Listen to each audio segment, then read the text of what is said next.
Hello, hello, hello. Good morning and welcome. You are on the mountain with Rick and Sarasaf, and it is time for Dragon Memories. But first, coffee. How in the hell are you doing, Ben?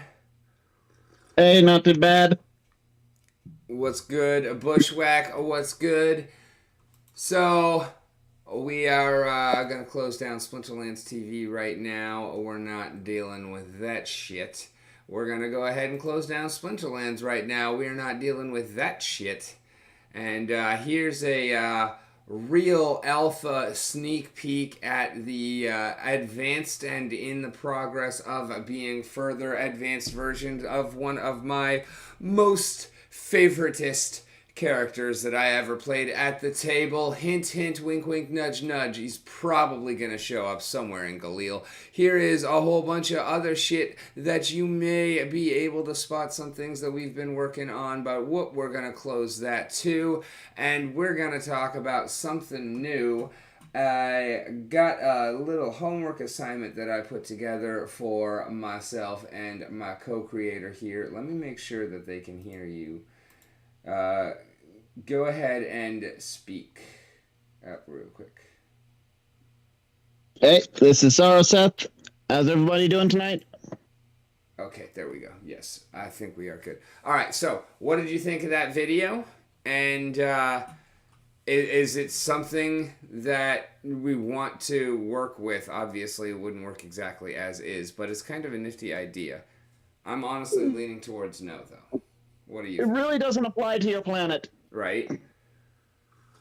because a lot of that is all dependent on plate tectonics, and your world doesn't have any. Simply didn't got none. That's exactly it. So, guess what I did, though?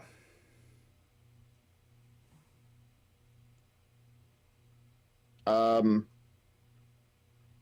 what's that? Do you remember the book that, like, my favoriteest of books? The 3-5 ish favoriteest of books. Serpent something or other, or no? The one you had the snake people from. No, yes, kind of. But yes, that book, I ordered it and I should be getting it this week or next week. I found a copy, a used copy, and I was like, "Fuck it! I'm sick and tired of not having this in my life anymore, and I want it back." So we're getting it back.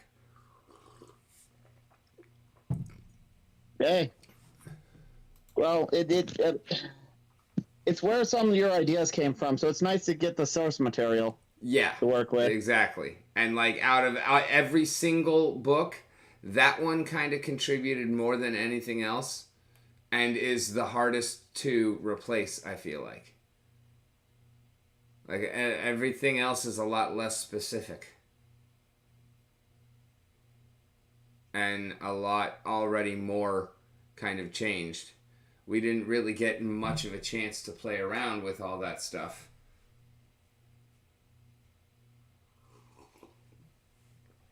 Oh, yeah, such a good coffee. Alrighty, so I've been Not that one. running into a bit of a struggle, honestly, breaking Okay. the lore down into these chunks. But I think that that new structure that I figured out is 5 dragons, 10 books, 10 chapters, 10 pages each.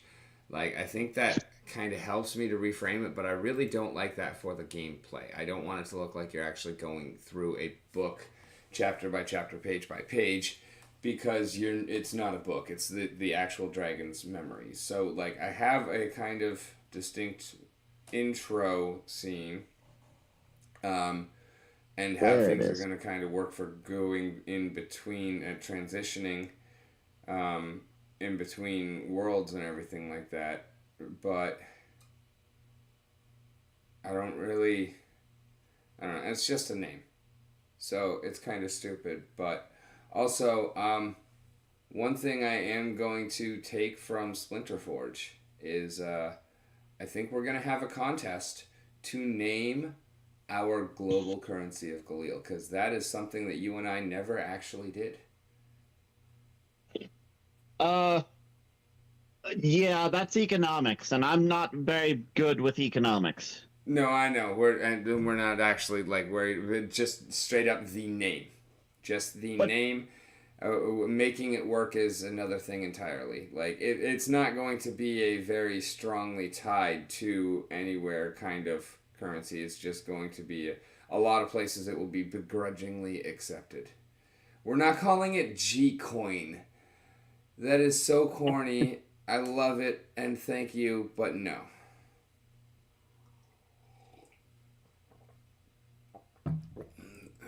Because this will be the token that packs are priced in.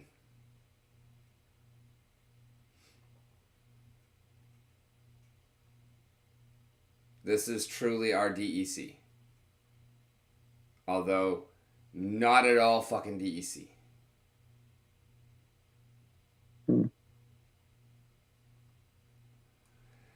And anyways, yeah, we have to, like, I have nothing on Forest side. Nothing. And really nothing on McCullough either. We've been so focused on these first four sides. We still don't have chapter 8. No, book 8. We still don't have book 8 on Kamadora either. I'm pretty happy with the other three sides, though. And a lot of the overlaps that we've got, I think, is great. And yes, Bush just pointed it out, actually. Number 9 on all of them is humans. Ugh. So,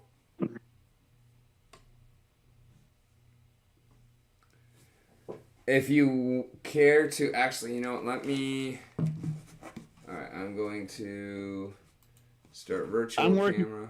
I'm going to come in I'm doing here. a little work on Pocket Caster, so don't mind me if I'm a little distracted. Alright, would you like to... OBS virtual camera. If you want to look for a second here, okay. Okay. This is the forest side. This is north right here.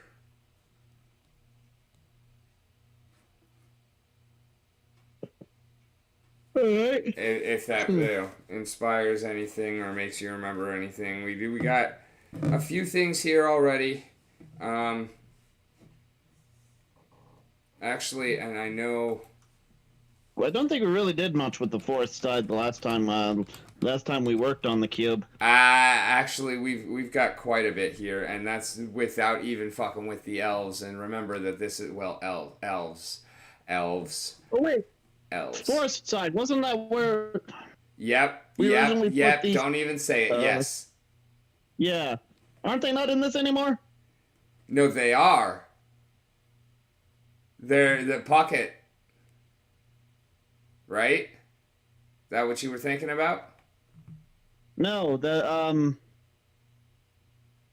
Alright, fuck it. Go ahead and say it. Doesn't matter. Pure alpha the Naga. shit. Yeah, the Temple of Jade. Yeah. And then near there is where there's that thing into the Underdark, and then that thing that does that thing to go to that place. But we got rid of that, the place. Did we get rid of that place? I thought we still had that, and that's where that thing was, and that's also where those other things were, and then there was that thing going on between them. And then there were those other things to the south, and it was that whole dimension made entirely of those things. Yeah, I thought we got rid of the pocket dimension things. If we got rid of it, I don't remember why, so I'm not opposed to bringing it back. I was still planning on that. I have no idea how or when. That's probably not going to be memories. No, Temple of Jade is going to be memories. I don't think that part's going to be memories. I think that part might just be, Later project. somehow involved in the world, yeah. Okay, no problem. But we do have the gigantic fucking hole basically the setting for that one movie. And then we've got Whitewood and Fairview, which are two of the major elf villages. And we've got Bloomshalange, if you remember what that was. No. That was the flower dragon.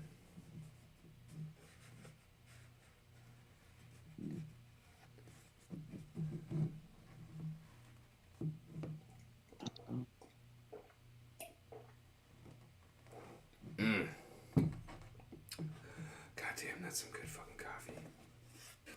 But yeah, I've been applying a lot more glue. This thing is now a lot more substantial. Almost every single edge has been significantly reinforced now on both sides. There's like this one is bare and these guys aren't really done much yet. But that means that basically tonight, tomorrow, one or two more good drying periods and that'll all be done. Then I can really start working on actually building it out, which is going to be really fun. And we actually have the crack and the bridge. Okay.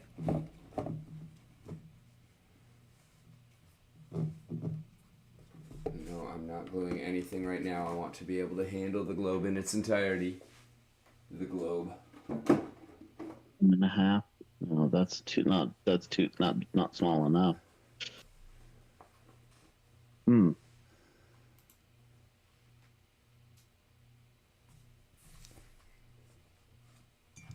I could just make one. So, thanks to my wealth of D&D knowledge, I have been doing some messing around a little bit with some other D&D stuff Okay. that I do not believe we should port in. Why? Because it's high-tech mech suits. Okay. Do it anyways. Thank you, D20 Modern, for giving me rules on that. Bring one. Bring one. Anything One. you want. One suit.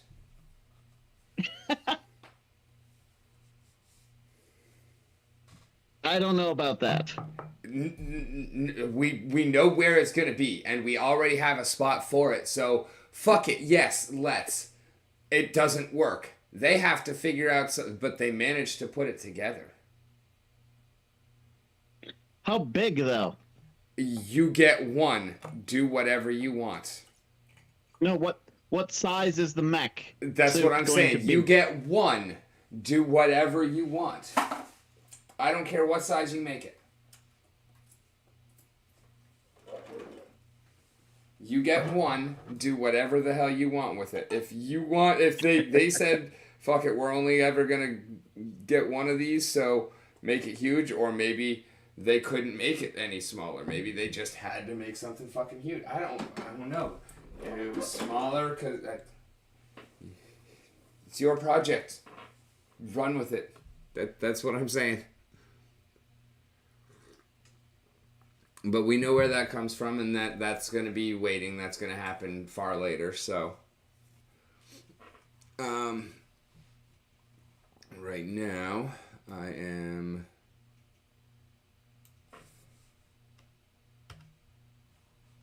Well, what I currently have, I have 4 built.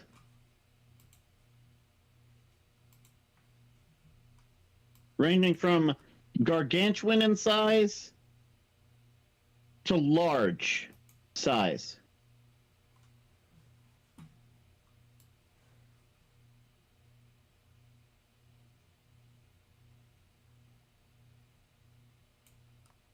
But anyways, I'm still working with that sort of stuff. But D20 Modern was horribly balanced, and so there's a lot to do if I'm ever going to actually use any of that.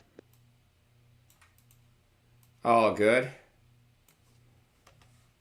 Um, doesn't really need to be. I mean, that's the thing is, it's not like we're actually running those stats anyways. You know, True. it's I'm just using ideas. I'm using a more framework for ideas, but So yeah, I like you don't have to worry about change. You can change whatever the hell you want, of course, but you don't have to worry about anything. Just put it up as ideas and things that we're working on, because that's gonna give Mike some things to work with as far as pulling stats, putting things in the game to start testing with. Hmm.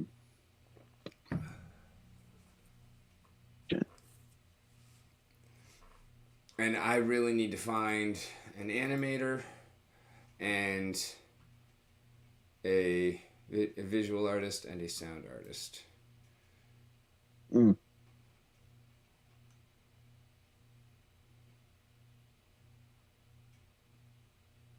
That is what we're working on, as well as getting everything set up and put in place on the lore. We've been breaking things up a lot more and kind of getting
we decided what sides we were putting those guys on, right? The Bauman and the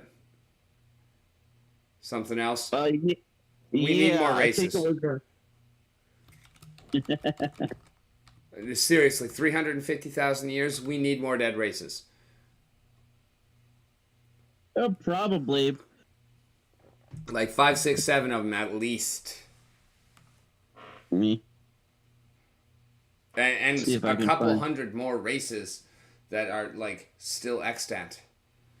Like we are with this creation myth, we are woefully underserved. That's all I'm saying. Okay, so for the Varen was forest and the Bauman were main. I'm looking at the texts from our talk about that. Yep.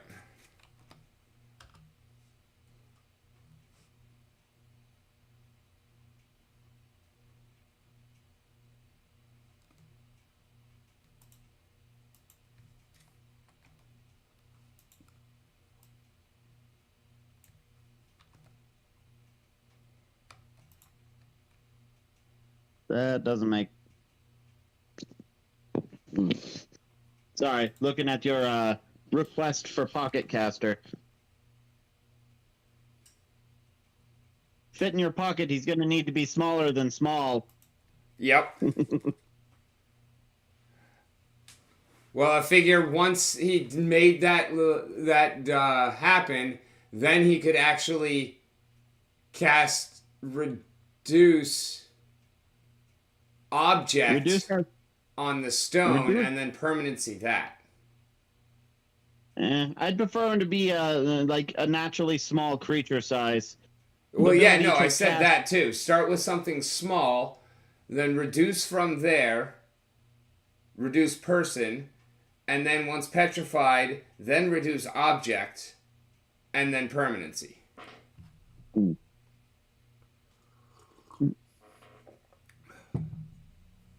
Something along those lines. I mean, but yeah, tiny, tiny, teeny tiny, little fucking keychain sized.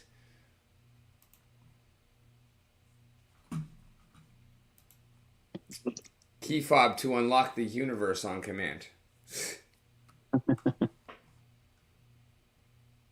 Yeah.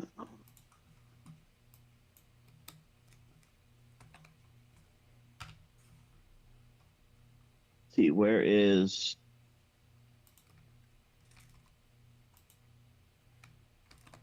So, the smallest... So, I have a class to make that the pocket caster work, Okay. but I need a. But I need. I was looking to Fey creatures, to use as the base to put it on because they start tiny. So I was looking for the smallest Fey creature I could find, but currently, it's about the size of a house cat, and I think that's still too big. So I need one size smaller than that. So I got to go diving into the monster manuals. But I mean, we can always just reduce it from there. Like, True. there can be steps in the process. That's what I'm saying.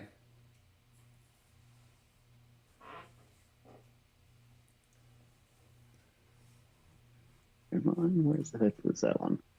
Or you can just apply a template.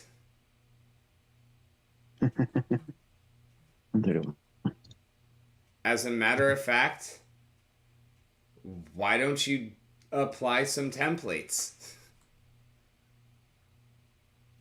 Finding templates that reduce size is very, very hard. I don't think I've ever seen one. I'm not saying specifically for that purpose. I'm saying in general, but why don't you apply some templates? Because I know that's something you enjoy doing, and I think that's a perfect scenario for it. So, again, go wild. Have some fun with it.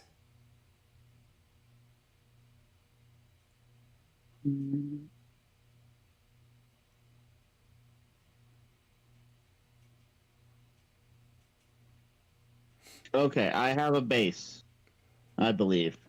So what? We were talking about Guardians waking, Yes. and you were wondering what was causing them to wake. Okay, before we continue with this conversation, because yes, I agree we need to have it, but is this a conversation that we should have with an audience? Isn't that your discussion? Your opinion on it saying, still matters, and that's why I'm asking for it. Okay, I don't think the Giants should have anything to do with them waking if they're waking. Okay. That was effectively a spoiler alert there, Bushwhack. But yeah, no need to worry about it. So you don't think any of the Giants should? So that means my idea was out. Okay. I'm fine with that. Do you have any ideas as to yes and?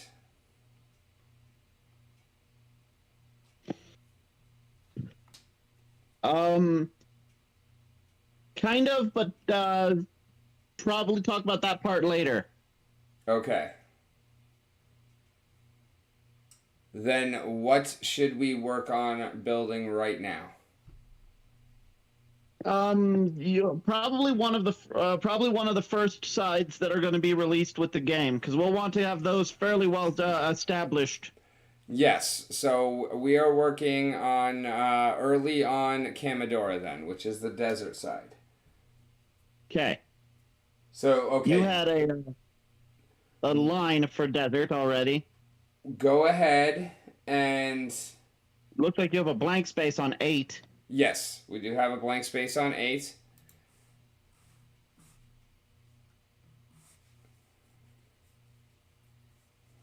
I'm kind of breaking down the outlines. These are the books, and then each of these is 10 chapters, each of which is 10 pages. I've got most of the guardianship chapter already written out, or the guardianship book already written out. Only a couple chapters worth online, but and Okay. guardianship book for Kamidora. Um,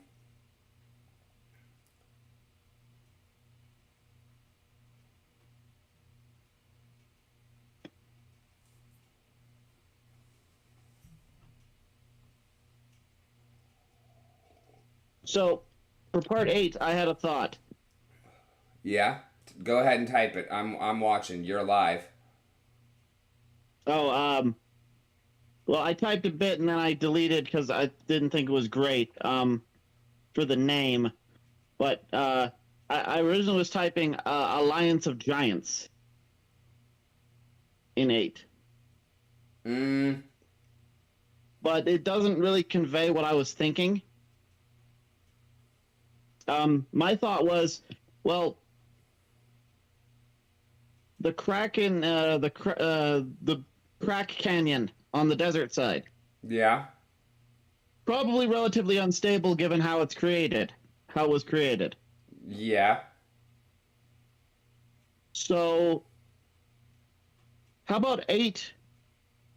Um, with the Giants' assistance of the on the desert side, those who reside in Crack City managed to make a deal with the Giants to stabilize the Crack, so that they'd have a place to still live. Does that mean that we're scrapping our earlier ideas for the base of Crack City? Well, maybe not. Like I haven't, I really decided on any of that yet. I'm just wanted to throw out an idea for number 8 because like there's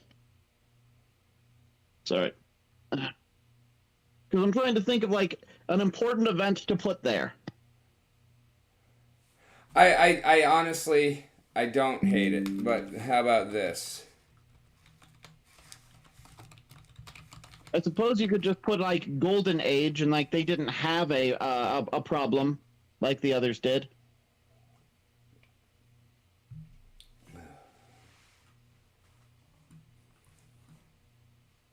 Fateful Alliance. Yep. Everything, of Okay. course, is subject to change. It's just working titles on everything. Oh yeah, yeah, oh, yeah. And All yeah, right. like, it might not even be like it was an alliance between Crack City and the Giants to stabilize the Crack. The Crack might be fine, but like something something happened to get the two of them working together. And now you can see we've actually got all the breakdowns as well. So we can put in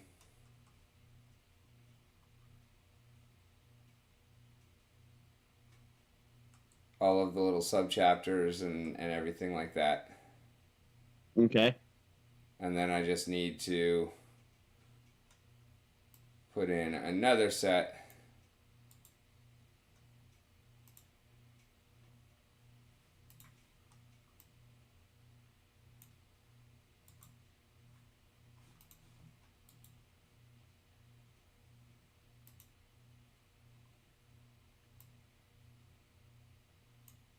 Okay. I see you're putting them in between all of them.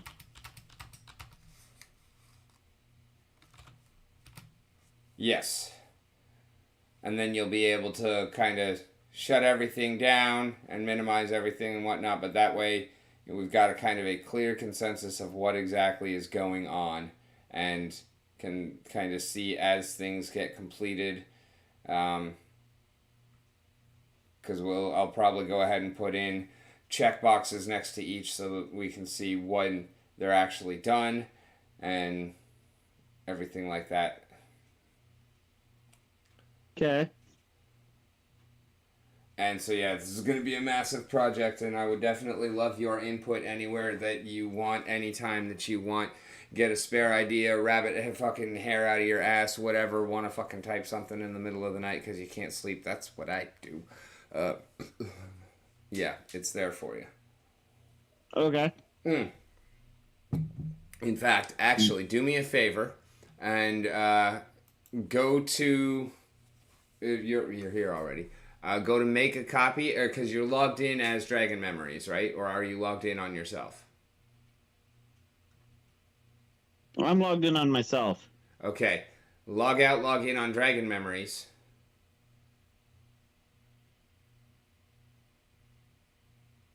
Okay. Make a copy. That's under File. File. Make a copy.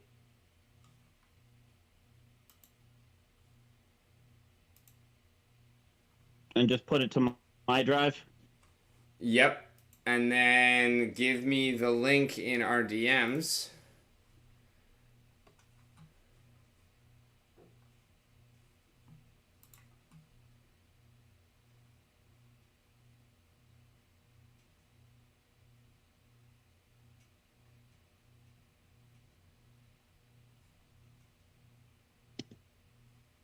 Okay. And now I can update. Do you think I did that right? Yep. Yep. Perfect. Now go up to, back on the thing, go up to the top where it says share. Okay.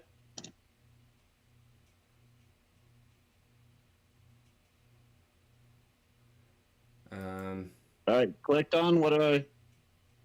Okay, and then down where it says I'm on this link. visible to anyone, set to, never mind, I've got it actually.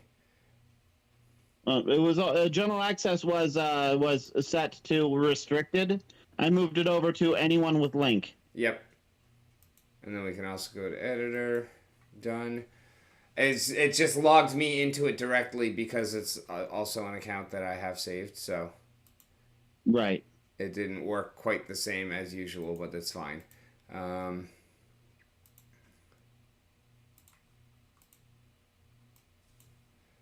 Okay, and there we go. Now I've got my bookmark updated, so this is going to be the live one. And then you can do the same thing. It's a lot easier for you to do it because if I try and do it, then it fucks up jumping between all of my different accounts. But in the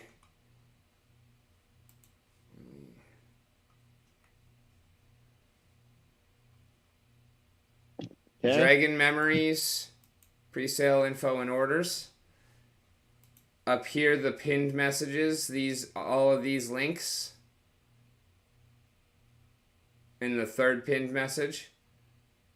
Where'd all that be? Pinned message is all the way up top. No, I meant the. Okay, so you see where our that wouldn't- voices are for the roundtable voice. Okay, that's okay there. Dragon Round Memories ta- is right beneath that. Pre-sale info and orders.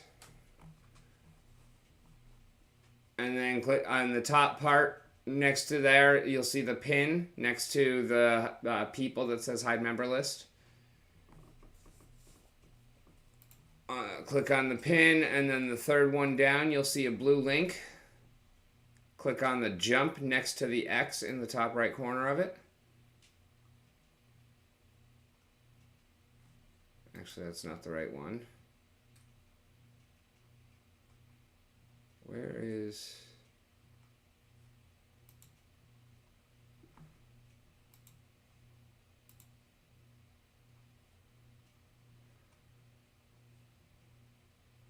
What the flying French fuck?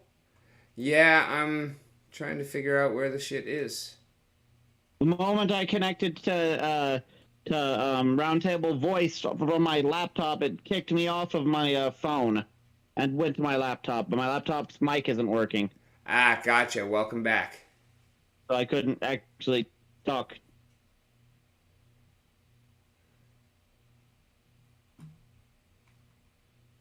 on forum. That wouldn't be it.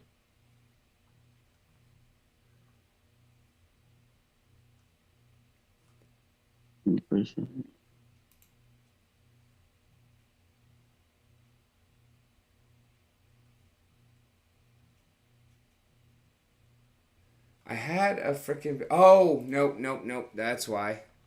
Because I'm a dumbass. It's not in there. It's in the tavern office.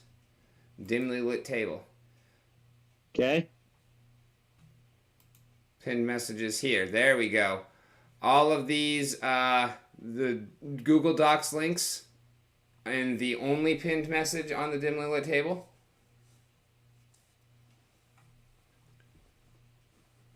That would be at the. Where would pinned messages be? Top side.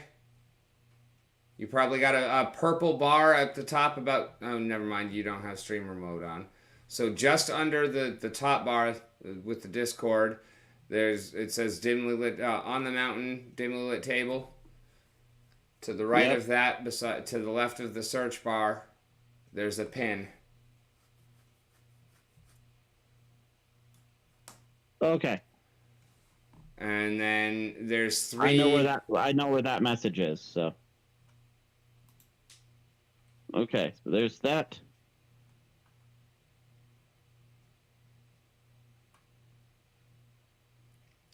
Yeah, if we could get all of those copied over into the Dragon Memory one, and then DM me the links for those. File. File, make a copy. Make a copy. Share. Anyone with link. Done. Copy.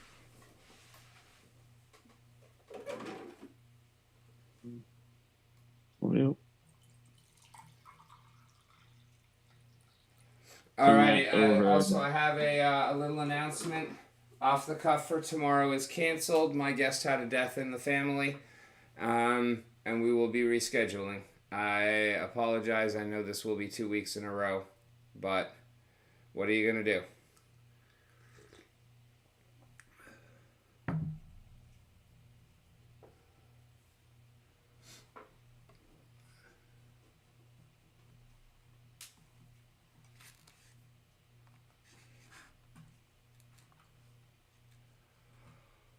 Oh, I'm hot as fuck.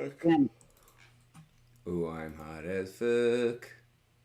All right, where was that? What one was I posting those ones to? Right there in that same one is fine. Okay, so post to dimly lit table. Hit enter.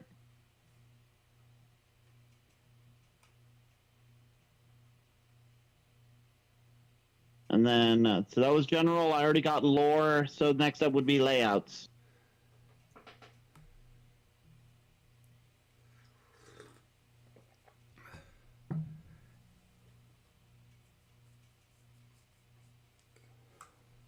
Change account.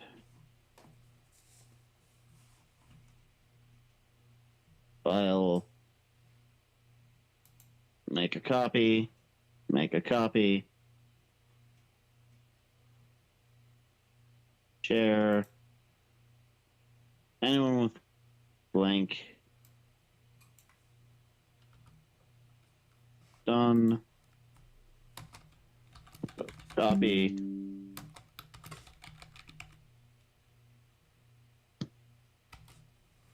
Okay. All right, so that's all 3 of them copies made.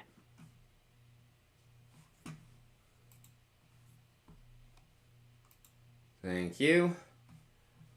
And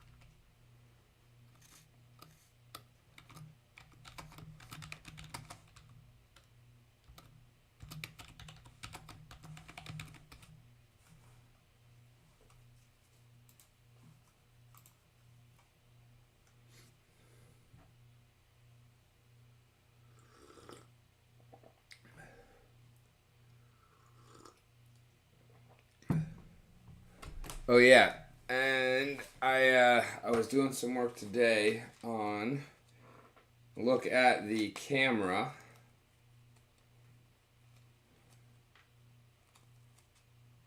Oh, okay. Oh, oh, hold up, me. Okay. The character sheet, effectively. A sideways card frame for our race card. Okay.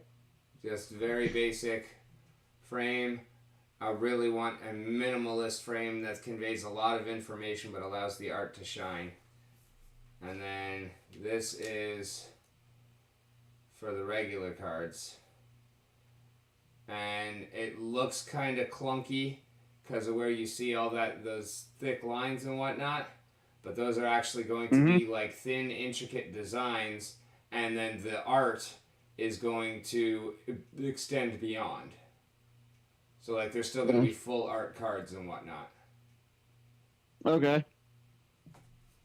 But also, even within, the frames being beautiful themselves, they're going to carry a bunch of information, and I think it's going to be really cool. I'm leaning more towards race card is not going to come in a pack. It's going to instead be a PFP project, mint on demand, and probably limited in waves. And then the classes, I think, is going to still be cool as an overlay onto that. So they're also going to have that kind of sideways card. Okay.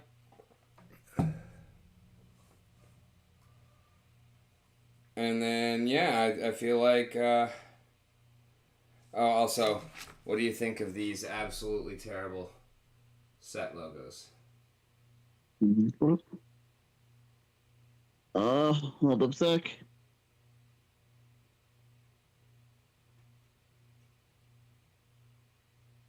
So are they meant to look like letters? Letters and numbers. It says A1 and B2 for Alpha and Bravo. Or Alpha and Beta. Okay, makes sense. Like I said, absolutely terrible. They're something that we might actually like put Interesting in idea as a placeholder. But interesting idea. If you're gonna go that route, though, you might need to refine them down a little. yeah, I mean, it was literally just sitting there drawing, doodling, and was like, hey, I can actually combine these things like this. Let me see. And that is why I introduced them as absolutely terrible set symbols.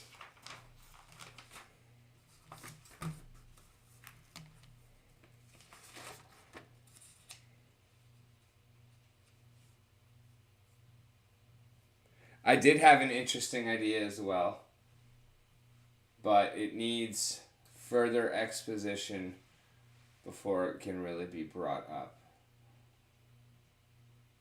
Because I think it would be just adding needless complexity to things, and I think we've already got a lot of that, so it doesn't really make any sense. Yeah.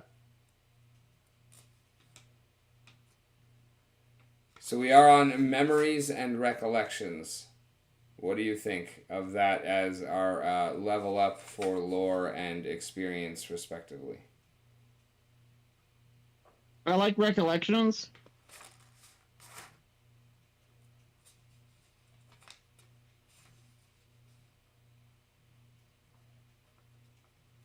And I guess memories does make sense, being, it is in the title of the game.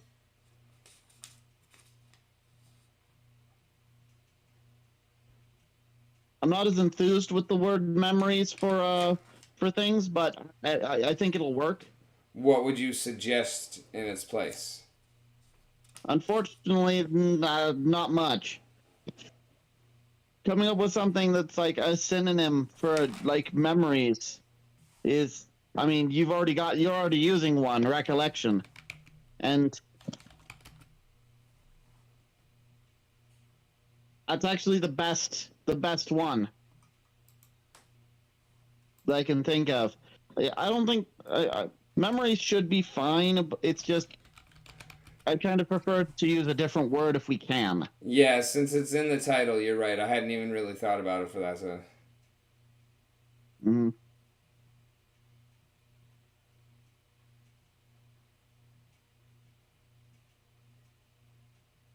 okay. So what level do I have to be to get into this prestige class?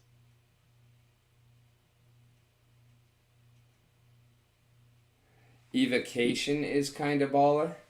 Um,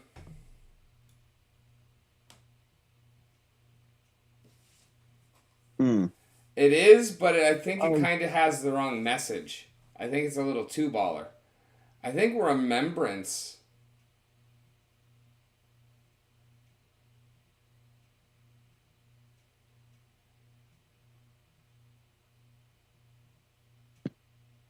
remembrance. Remembrances and Recollections.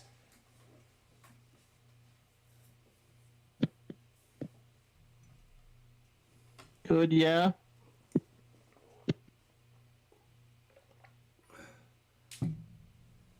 Mementos is also in use already. Memento is the NFTs that you have before you claim them. But thank you for putting that out there, because yes, that is a good one as well. Alright, so we're going to, not lore, Jagged Memories, we're going to change, fuck everything.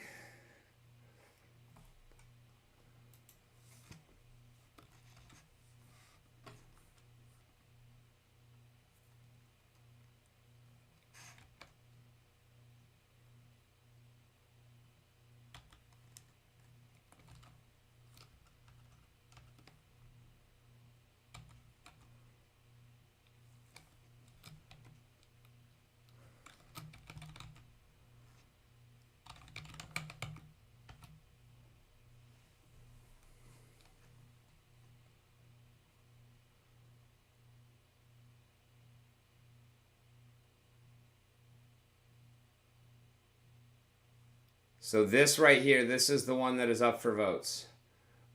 Start thinking about it. We're not actually going to do the suggestions yet, but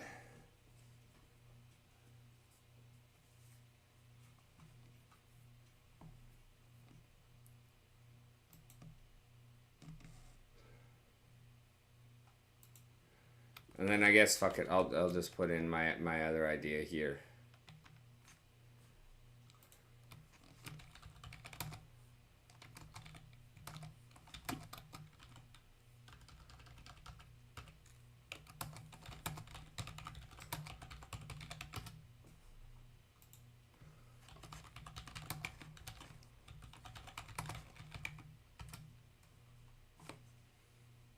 So we would have a token called Souls that one is dropped by every humanoid that you kill, and its use is to unlock soulbound cards. So if it's bound to your soul, you can feed it a soul, trade it, and then it will be bound to the other person's soul. Only they can collect a soul, feed it, and I think that would be kind of cool.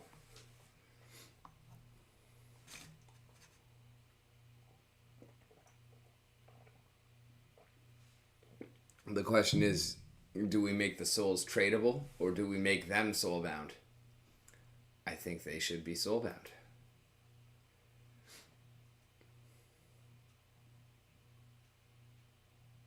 I will revert to your experience on that part of things.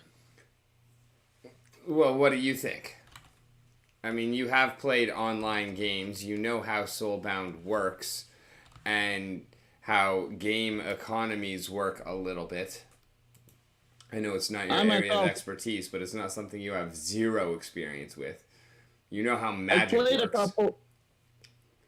I've played a couple of MMOs before, and I know somewhat about like old game economies when they were online. But a lot of that stuff is like I don't really like soulbound stuff myself. But with like newer games and NFTs, especially, you have to have soulbound stuff. I understand that. I just don't like it. I mean, you don't really have to. Why do you particularly dislike Soulbound? And have you ever seen it done in a way where you didn't mind it as much? And what did that look like? Not particularly, but like I said, like I've played a couple of MMOs, but not very often and not for very long.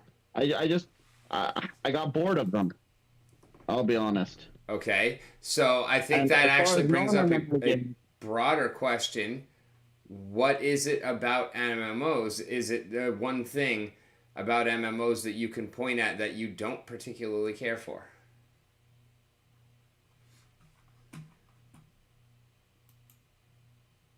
I'd say my two worst experiences with MMOs.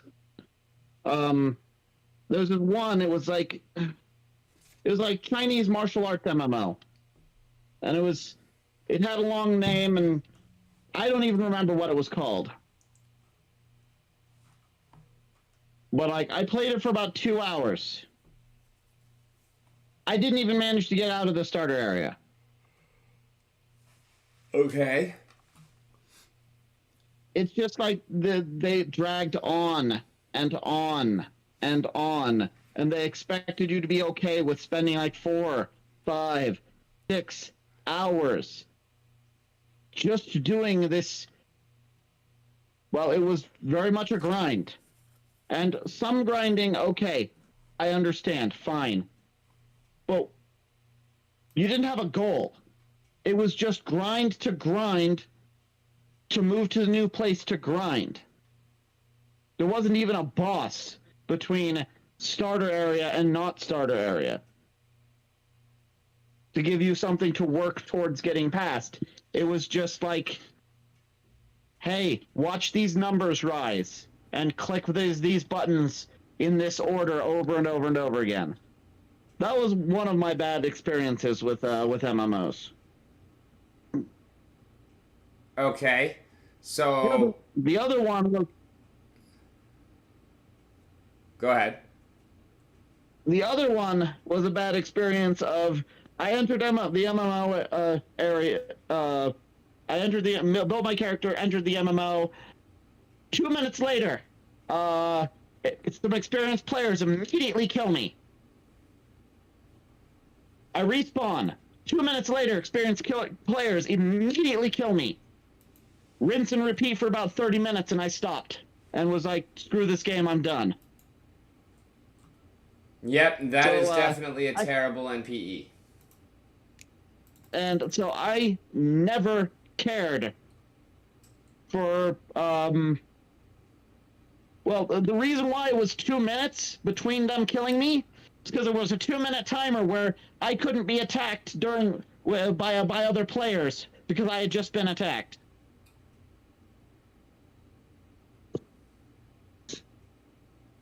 And so I've never had good experiences with MMOs. Yeah, that sounds pretty terrible. I can definitely understand that. Mm-hmm.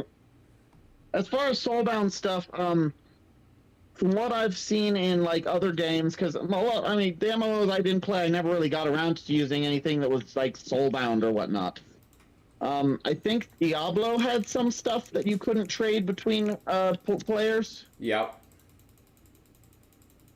which I mean also makes sense because they want you to play the game. They don't want you to just trade some stuff to your friend and have them just skip everything. Not that You that can't stops anyways. people, But yeah.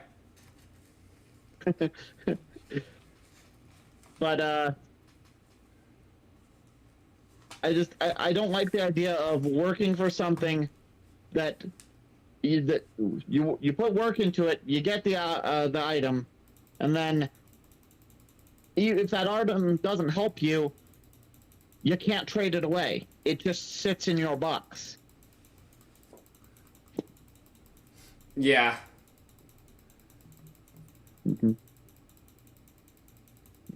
Then I mean, again, as a concept, I guess there's nothing wrong. I mean, you could be playing a game where you can't even trade it at all. Like, so even if you True, can only trade most things and you can't trade something, it's still an improvement over not being able to trade anything. And true. in It's exchange like, for actually being able to take some of that and trade it out to your bank account, like, I think that is worth considering as well. true. With NFTs, it resolves a lot because you can just cash it in, kind of. Yeah. I mean, some things you won't be And, able to, like the soul tickets or the soul tokens will be soulbound.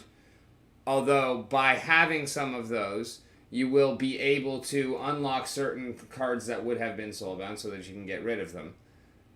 It's not going to be a super useful thing because we're not going to necessarily make a whole lot of soulbound shit anyways. Only kind of as you I know. guess there's nothing theoretically wrong with soulbound, but if you have to make sure you make the right thing soulbound. Exactly.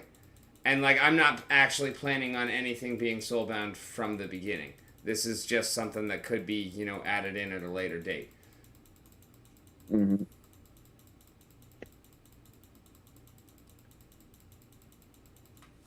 Like I don't honestly I foresee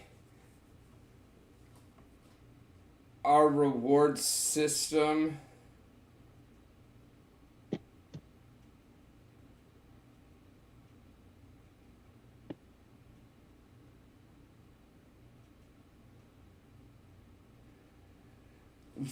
honestly I think it's gonna be fairly balanced.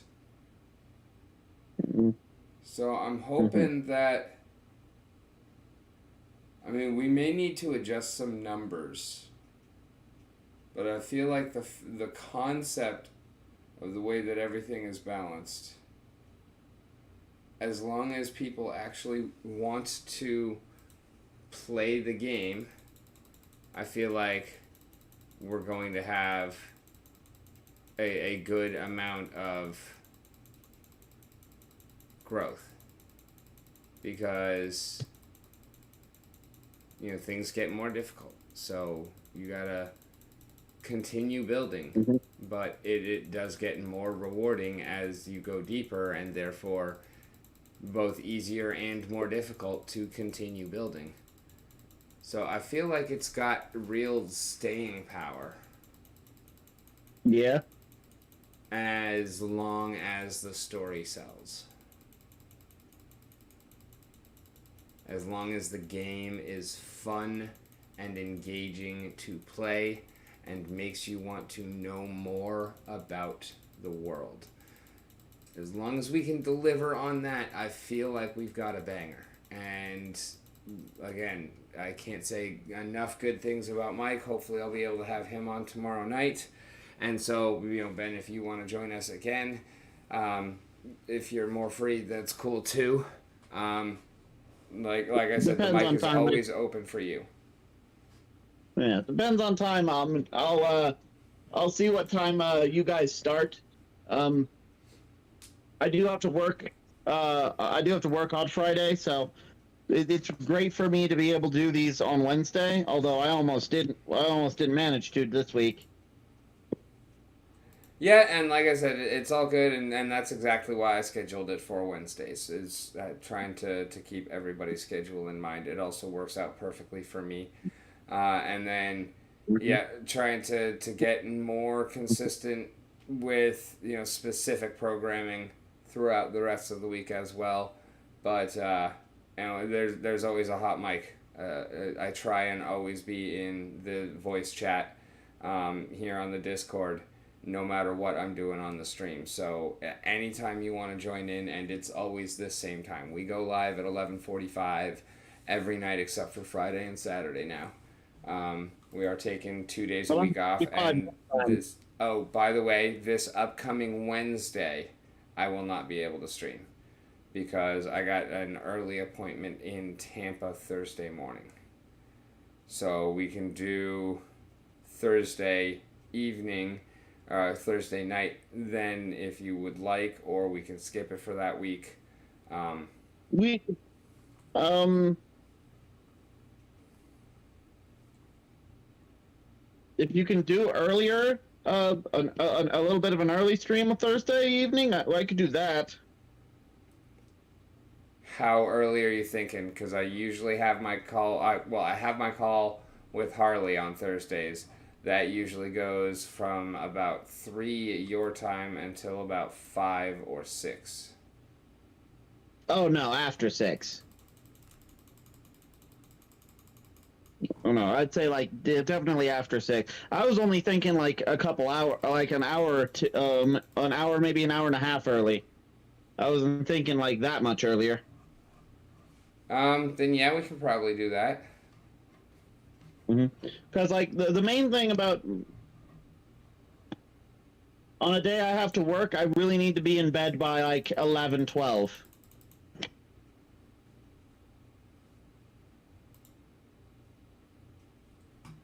My time, not your time. Yeah.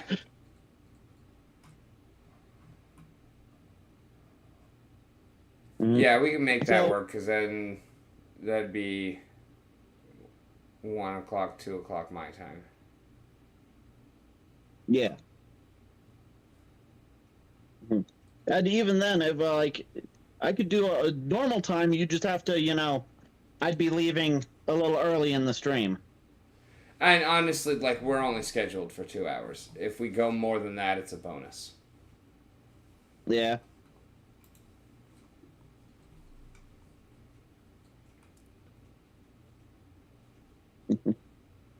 Okay.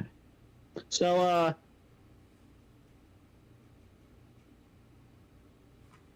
desert side. Any other things we need to decide on there? That one. Tons. What's on your mind? I just check. I'm just while I'm working on Pocket Caster, just asking if there's any other things we need to think about for the desert side.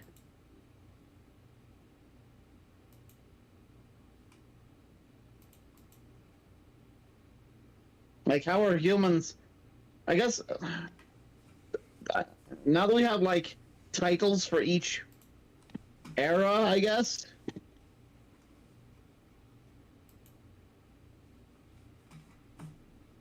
I guess the next part for the desert side is hammering out how humans affected the desert side. No, in, that is not Space next 9. by a long shot, actually.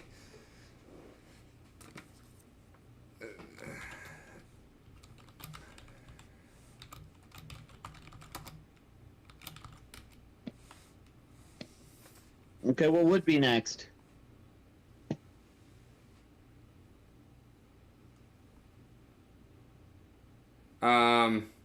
We're still very early on in.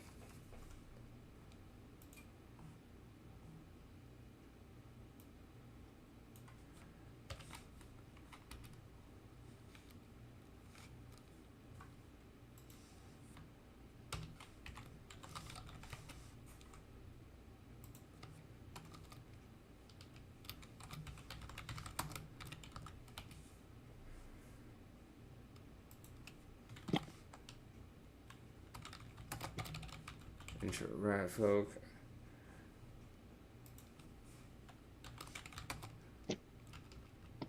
Just throwing up some kind of bigger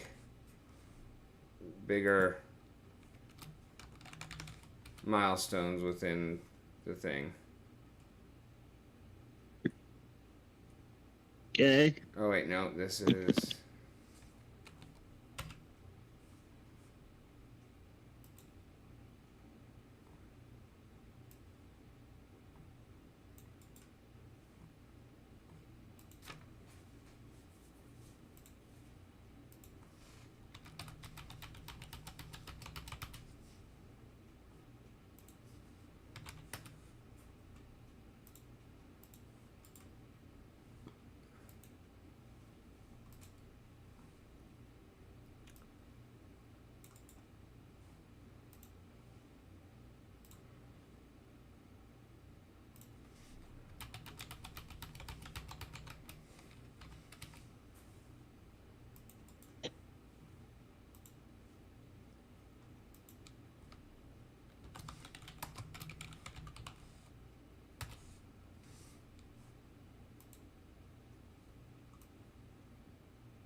Okay, yeah. Guardianship intro, Blinding Sun.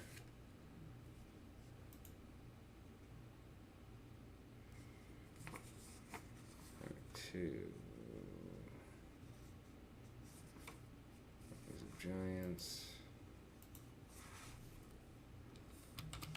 Heavy. Footfalls. Boulder.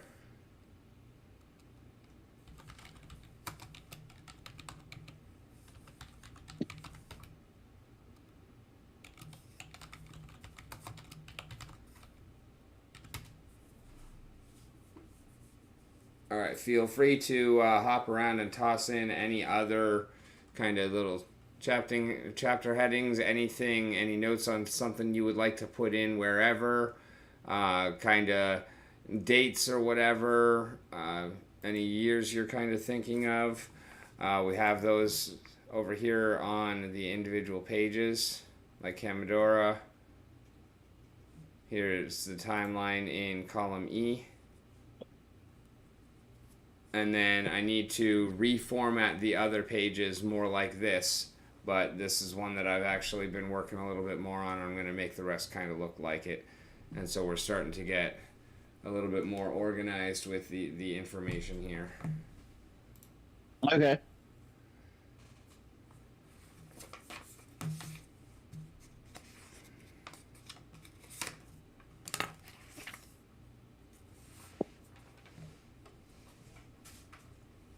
And yes, this is on Dragon Memories. Fantastic. Oh yeah, we're going to Boonk. Share. Anyone with the link editor? Perfect. We already did that. Excellent.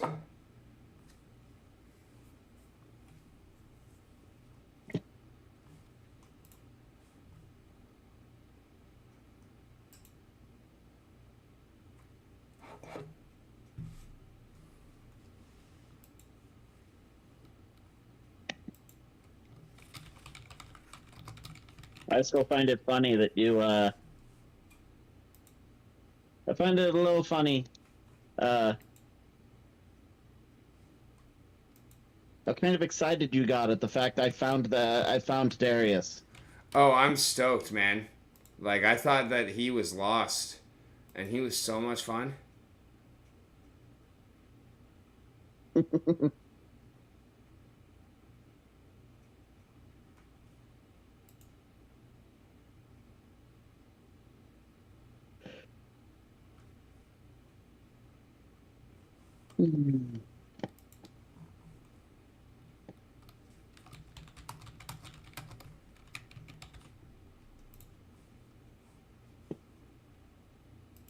I suppose I can bring that up and do a little bit of work on that one.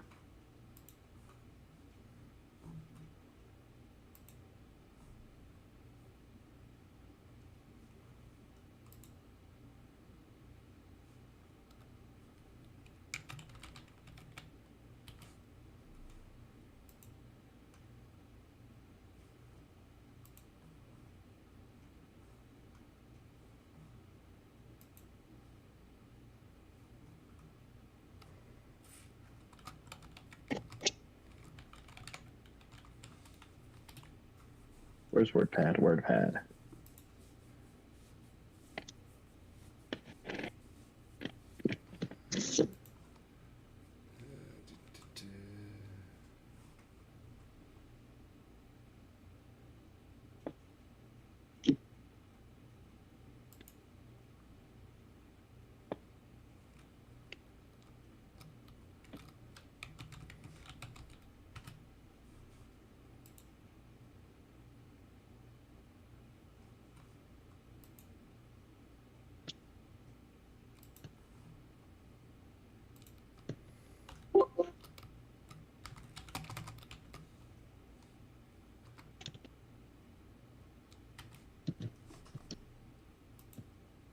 So, I just got a thought to myself that I'm currently typing. Making a race. Should they be an extinct race or a race that's still around? How about do one of each?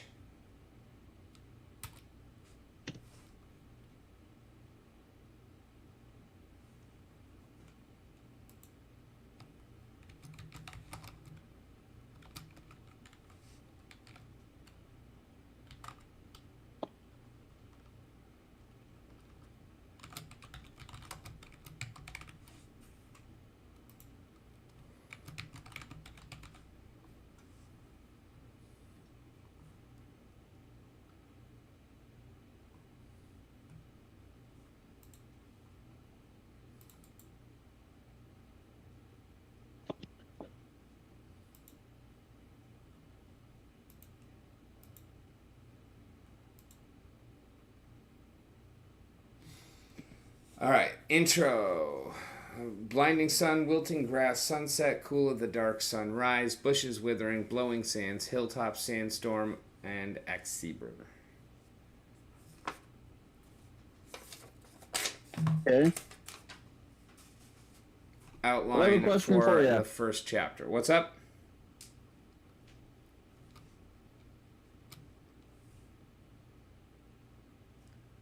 Okay, never mind. I was just looking at the display. No, it's fine. Never mind. Continue.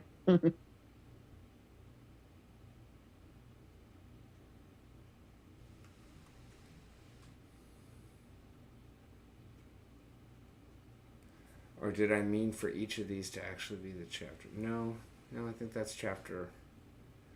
That is chapter 1, yes.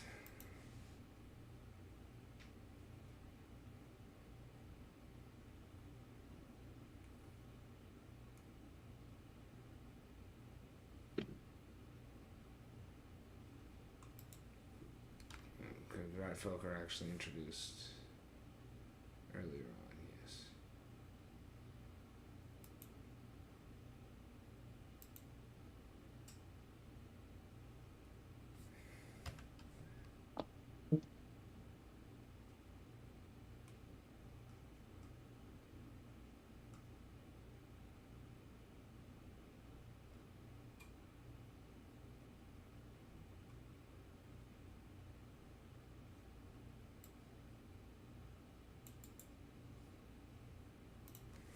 Which one should be dead? Hmm.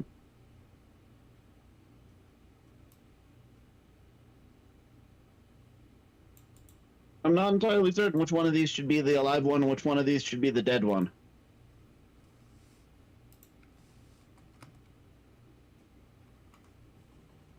Which one of what? Oh, you okay? Are you working anywhere that I can see or no? No. Okay.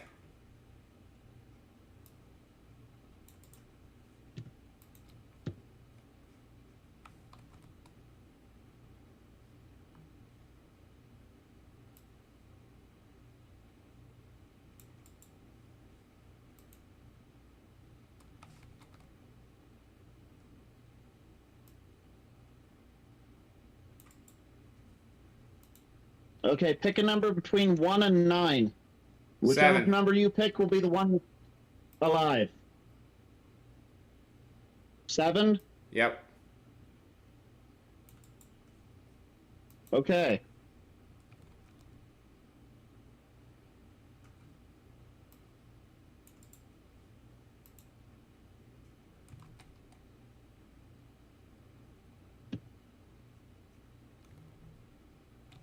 All right.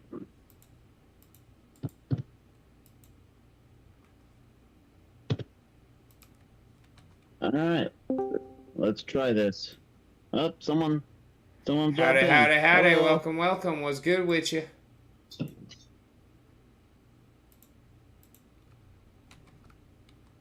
Who that be? Hey, what's good, Stever?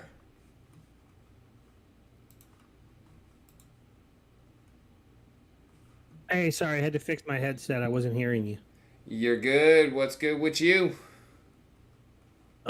Just finished up my stream, so I just came in to, say hi since you invited me to do that. Well, let me grab me a fresh pot of coffee and say welcome to you, Ben. Meet Stever. Stever, meet Ben. Hi. Nice to meet Hey. you. Nice to meet you. I don't know how Stever, long did I'll you be get hanging your out, pack tokens? What happened? For your pre-sale purchase, did you get your pack tokens? What? Oh, you're talking about for your stuff? Yes. Oh man, I haven't even. Let's see, wax. You gave me the address Um, Stever Speaks, so I think so. But then the question is, did you go and claim your rewards? I hope you didn't miss out, and if so, I hope I can at least get one and send it to you. I don't remember. There's a. My brain. I'm so tired, man. Where the hell do I go to check again? AtomicHub.io. One more time. AtomicHub.io. Oh my god.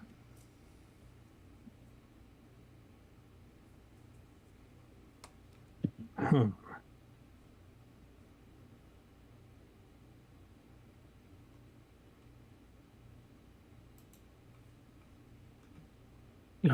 I'm so mad at Splinterlands support.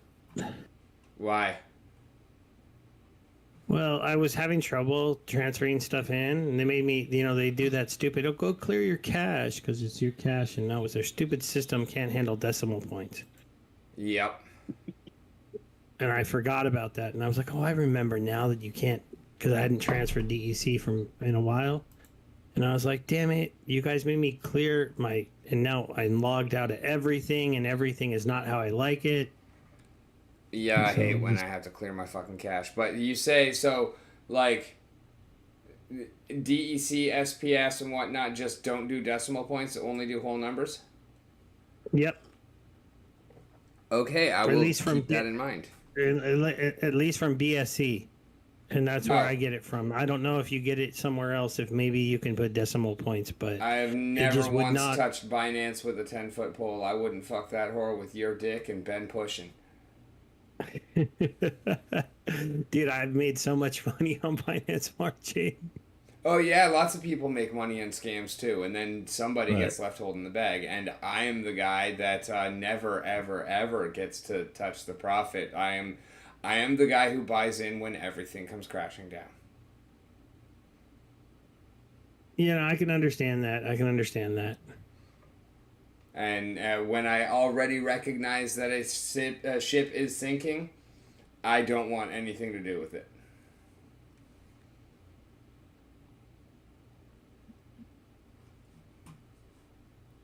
Like, that was my primary problem with the whole SPS proposal to pay to get listed on other fucking exchanges and whatnot. Like, Coinbase, sure. Binance, fuck no.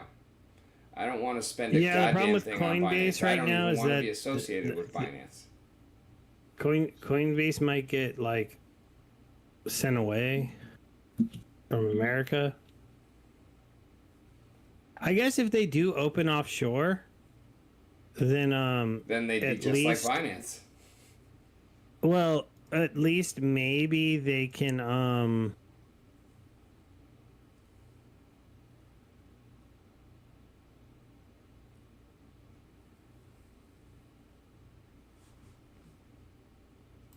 sorry, it's making me prove that I'm me on this site. It's all good. In all honesty, we're not really talking tokenomics right now. We're talking lore. So, what do you want to know about Galil? Or even better, what do you want to add to Galil?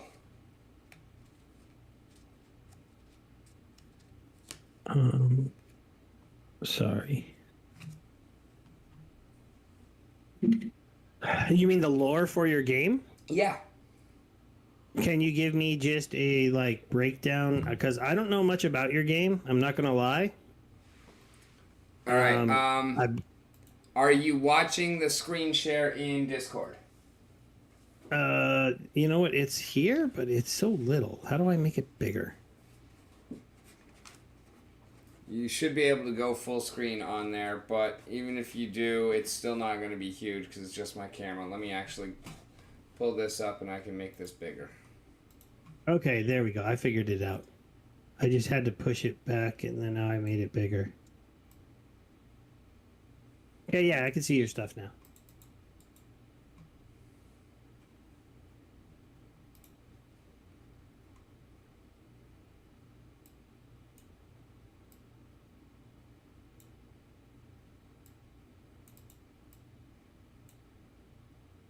Okay, there we go.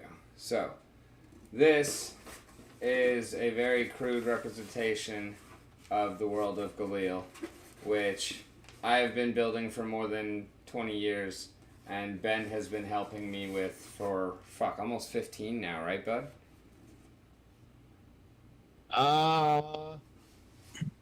Not quite 15, because we met at Aaron's. I had my 10-year anniversary last in December, so but I think it's been like almost that 10 years. Yeah, because you were actually pretty new there whenever I started. You just lasted a hell of a lot longer than I did. Twice. New-ish. But yeah. You were hired when after we moved to the new building, I think. I remember being in the old building for a little bit. I remember when we actually moved. Okay. So yeah, that was about 10 years off and on, and I've managed to salvage some things from what I was on my computer. So, Galil is a planet that 350,000 years ago, in the in-world time, which is significantly different from ours, and yet not really, um, was turned into this cube by the Elder Dragons. And so, Dragon Memories is an exploration into the memories of those Elder Dragons, because lately they've started waking up, and people really don't know what that means or why it's happening or anything about it.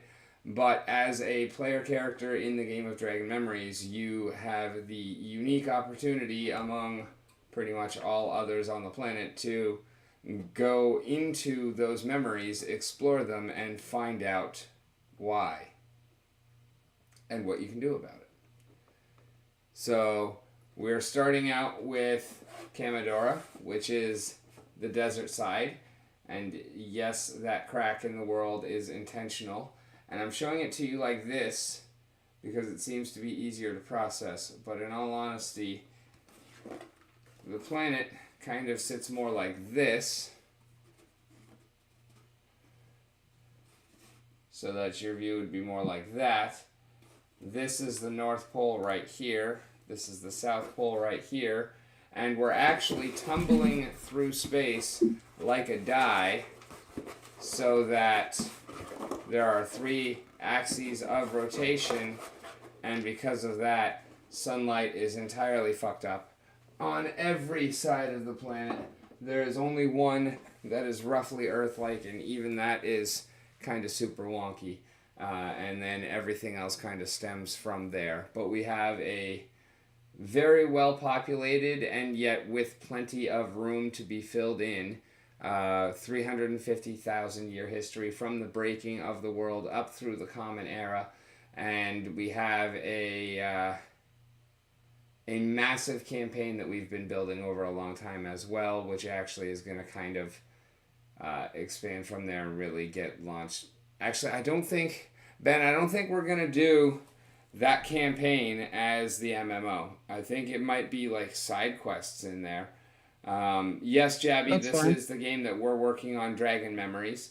I think it might be like side quests in there, but I don't think we're actually fucking with that storyline as main storyline. I think it does kind of have to be what is going on with the dragons. I think that's where we have to go with that.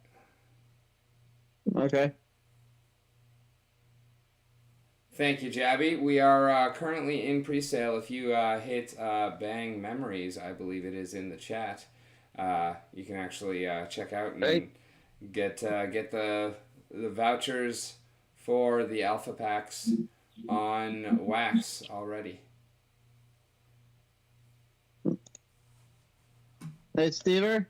Or, no, it's Yeah. Bang pre-sale, actually. Sorry.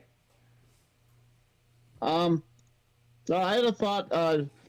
Rick was saying we need some more extinct species of of the humanoid races. And so, do you want to throw out a concept for one? What do you have so far? A lot. Don't currently worry I have- about treading on any toes. We're primarily working on the desert side, but you can go anywhere you want. I've got a side that's all desert, side that's all ice, side that's all water, side that's all swamp, side that's all forest, and a side that is somewhat Earth-like. And each of these sides is roughly the size of Asia. About, 10,000 kilometers per side? or per edge? I don't remember what the number was. As far as extinct species, we have 3 at the moment. Short, squat, furry guys who are extinct. Long, tall, sharp-clawed, pale-skinned species that's extinct, and one species of think humanoid thistle who are extinct.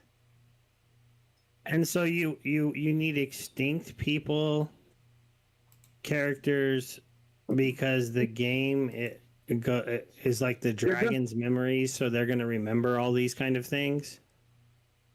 Yeah, basically. Huh. Mm-hmm. I mean, I'm not saying right that's what you have to come tall, up with either. Like, whatever your heart is, desiring, whatever you're feeling, I can. Galil is kind of a nexus between multiverses, so anything from any source can kind of exist in this world, and as far as specificity, it'll be found as soon as it clears, any legal troubles with potential copyrights. So, like, so how about like a race that's got kind of like they're humanoids, but kind of like almost like a dark matter type body, where they would look like a person, but kind of like almost like a flowing body of ink. okay, talk habitat to me. I can work with that. Swamp habitat. Think of like almost like an ooze monster, but like with a darkness to it. You could even have branches coming out of it if it's living in like a swampy area. So something kind of like a walking oil slick. Yeah. Yeah, kind of like that. All right, so pick a number between 100,000 and 300,000 as to when they were born. 130,000. All right, we're putting them on swamp side.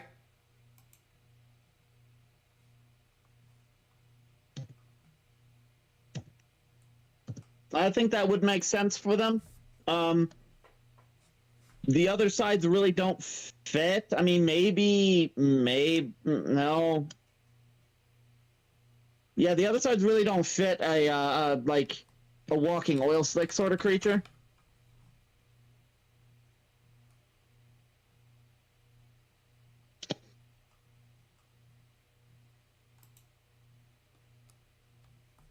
And what are they called? Oh, I have to name it too? You don't have to, but you can. I can come up with something if you need to.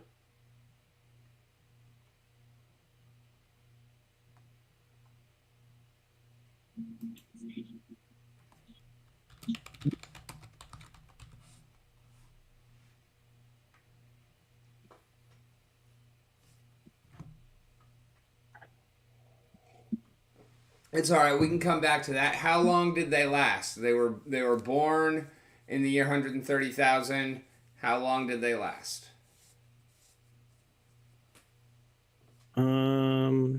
Let's say till 176,000 out the rest. So 176K. Give them about 46,000 years as a species. It's a good run. Why did they die?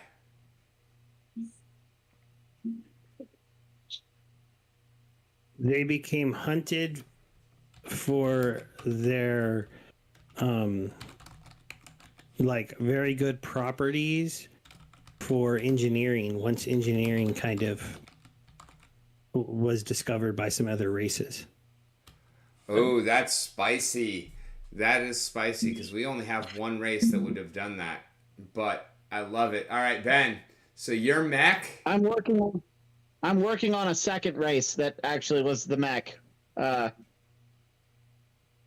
All right. Well, your mech is the source of their extinction. okay.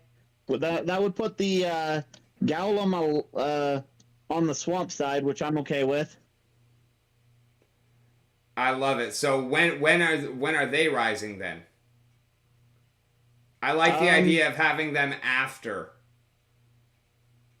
the oil slick Yeah, race. if you could adjust the end date of mine if it needs to fit better in with who killed them. Oh no, I Swamp haven't Side is actually. actually pretty much a blank slate, man. This is perfect. You are adding like this is giving us a new toy to play with. We can build a lot of things into this, and I love the fact that you're just like, oh, okay, how about this? Okay, how about that? You're not even like, I'm gonna ask you a bunch of questions because I appreciate that when we have answers for it. But no, you're just like game. Like, yeah, fuck this. Let's do this. I fucking love it. You are a blast to build with. I want you to come hang out more often. So the walking oil slicks were killed off by a race of creatures that look like reptilian gorillas with two very long prehensile tails.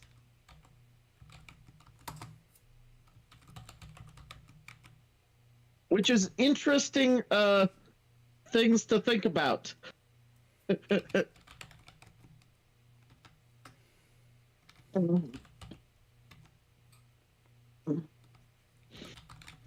All right, so let's say the Magitech race, the Galoom.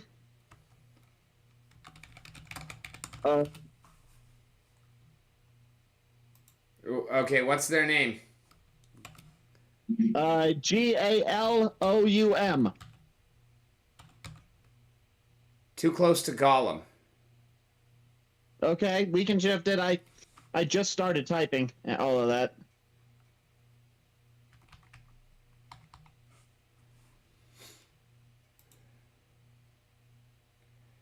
Steve, you got a name for the slicks? Well, I asked GPT and it says it gave me fang, oil spike, gloom slick, a tar beast, I actually kind of like Slick Fang. black tide, slick fang. Yeah, that, It's an that I'd say the interesting one. first one was actually pretty solid. Like we're gonna make them like they can feed. They feed off blood, kind of like a vampire. Only rather than turning into a bat and flying off and being undead and shit, it's like sentient pollution.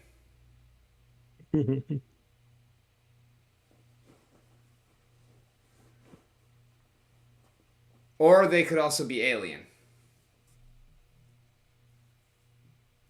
Because, like, what I actually picture in my head is I've been seeing a ad lately for an idle game where you play an alien that just walks around feeding and whatnot. And so when you're actively controlling it, you gotta, like, be careful to not alert humans to your presence unless you can actually catch and eat them. And you're like walking around a populated area, so you just gotta like move carefully and then sneak up on somebody and stun them and then just run around and massacre everybody. And honestly, it does look kind of fun. How long did did you say the oil slicks lasted? 46,000 years. And so I put the Galooms arise in 150k, the Slick Fang arise in 130k, and then they're extincted in 176k. I came up with a different name for them. Okay. Since you said they were too close to Golem. And Tavlem. Tavlem. Okay. Yeah, I like that. I like that a little bit. And I'll write up some more stuff about them. that I'll send to you. I also have another extinct race. The Tadlam I figured are still alive since you said mech suit. Yeah, they can stick around. Do they still know how to run the mech or not? Is it a lost technology? Is it an artifact even to them? I would figure, honestly, the balance balance of power wise, I don't think there's many of them left, but I think they're still around. Oh, oh, oh. Their monarchy is the pilot. And the mech is picky. Yeah, So or it's just a like tradition, or it could be like a tradition thing of like you have to be this specific caste to be able to pilot them, and so foreigners don't get the chance to pilot them. well, if there's only one, I mean, can we make some kind of DNA trigger on it so that it is like a bloodline thing? I mean, this is magic. We could just make it sentient and be like, "You're not my pilot. Get out." I mean, we have a lot of options to restrict who pilots it. True. Mm-hmm. But I feel like the DNA thing actually opens up some possibilities, even if it's not understood in universe. The fact that it would be understood on the meta, and I feel like would actually kind of play well and would be a very good way to actually very easily kind of end the whole monarchy and false claims to the throne kind of thing. It does not address any of the issues with monarchy as a system of government, which is kind of why I like it, because it allows me to give that, a sticking point, and it is an interesting vantage point from which to view that conversation. So the other race is extinct, so I'm not going to write too much about them, but I did want to give you some info on them. And also ask for your assistance on naming them. Okay, where and when, so I can get in the right place. They're on the desert side. Okay. And they're basically humanoid thistles. Okay. Like very spiny plant people. Okay. And what was the dates between to pick when they lived? So it was 100,000. 100 to 300.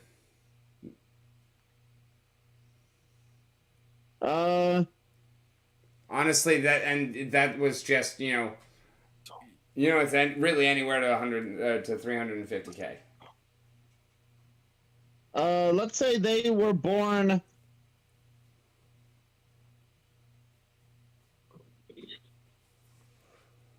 230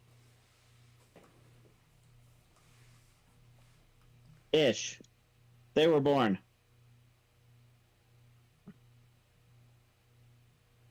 All right, so after the Fateful Alliance.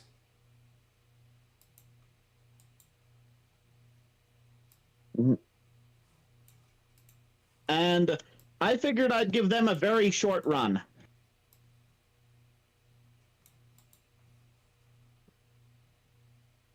Because the only other note I have is died because of bad timing. All right, what's their name? I don't know. I have a name written in, but I don't like it. The original name was Hadzor.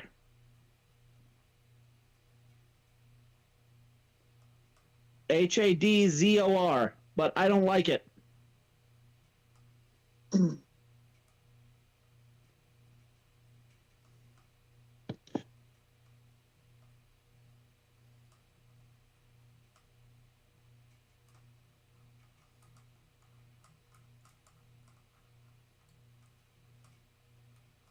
Any better thoughts? Sorry, I'm just getting to the right spot on the correct spreadsheet. Okay.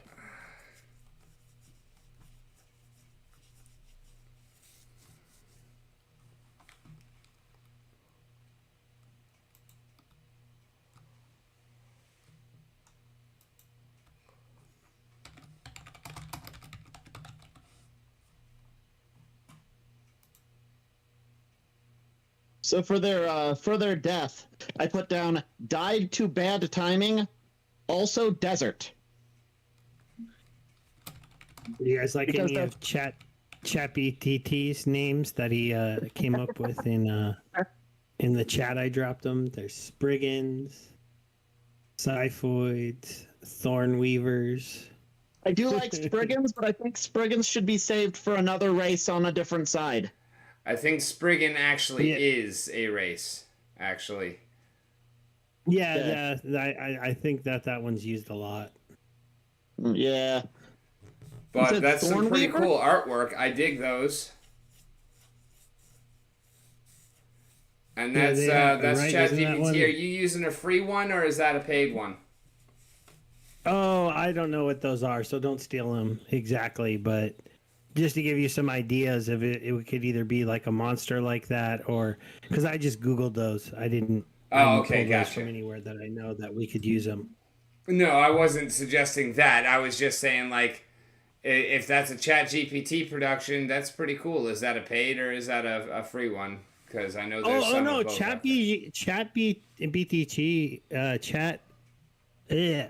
The chat thing is free. All you have to do is sign up for an AI account, and they're free. And then you can use the chat bot, and you can just ask it questions, and it gives you answers.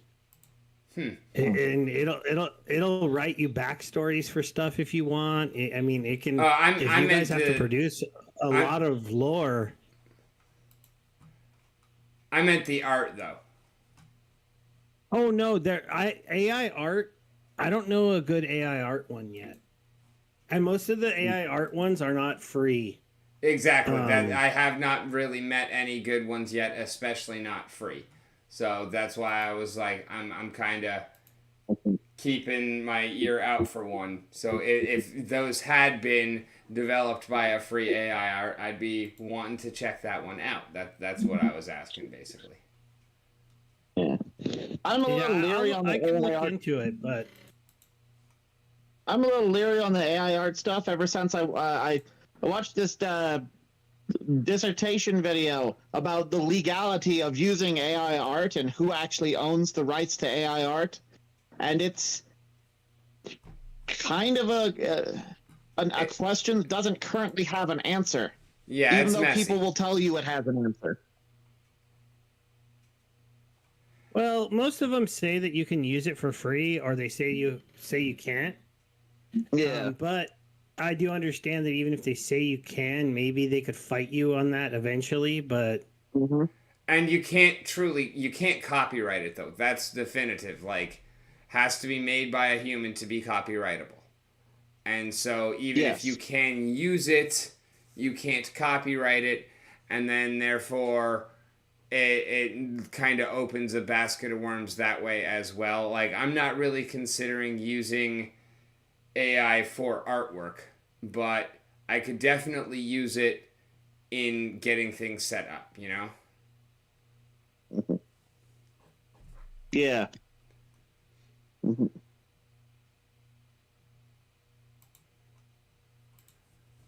It is hot as fuck in here. I will be right back. I'm turning down the AC.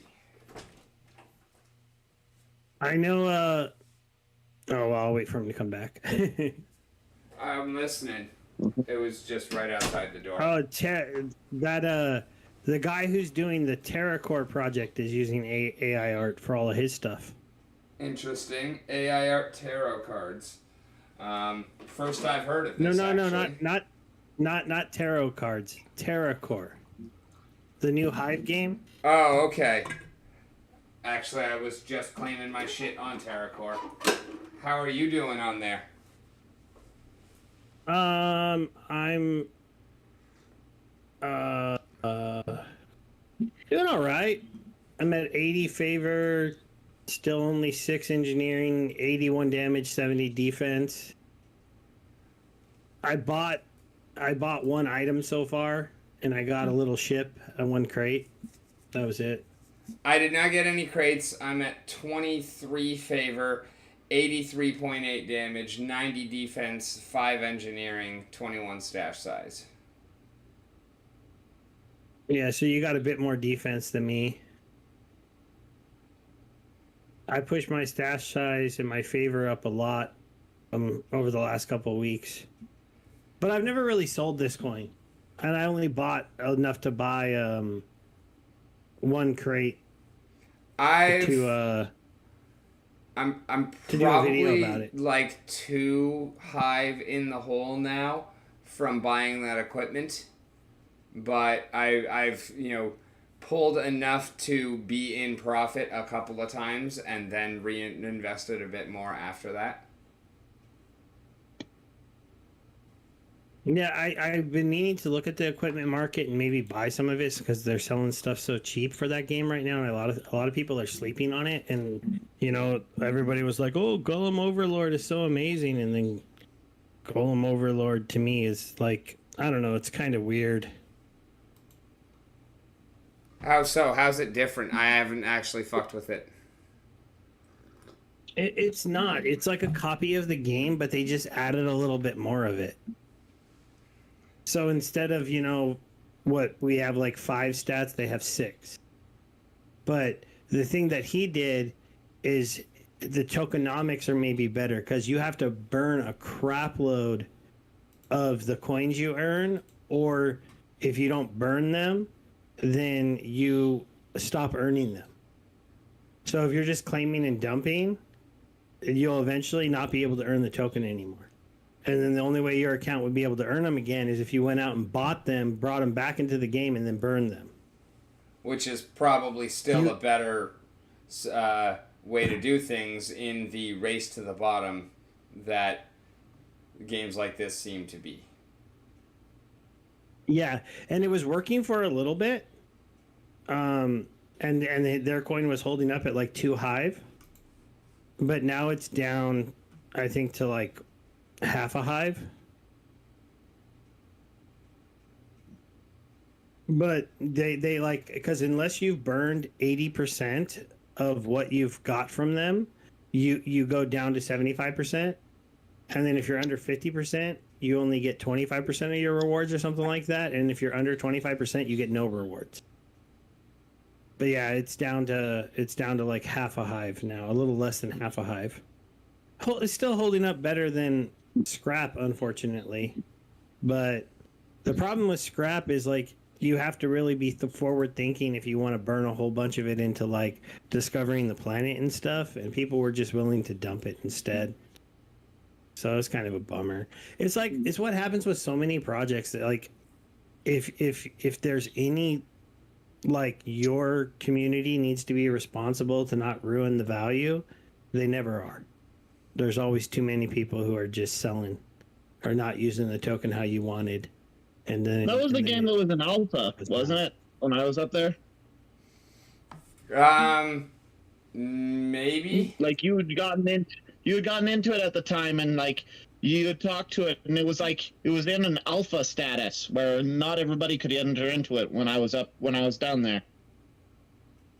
Maybe, because I did get in the TerraCore Alpha. Yeah, I thought that was so I know the game you're talking about at least. Yeah, you got me to get into it in alpha, and I did make back my 20 hive on that one easily, and I also made back my 20 hive on Golem Lord because I got into that one in the beginning. But it even copied it to where it also went up to 30 after alpha, and they're literally just almost identical games, just with different tokenomic models. And instead of going, and he's going to do boss fights, and he also is going to do gear, but his gear is going to be sold for a secondary token over here, and called Shard. So he has 2 tokens in his ecosystem, and one of them is used just to buy packs, and the other one is just all about burning.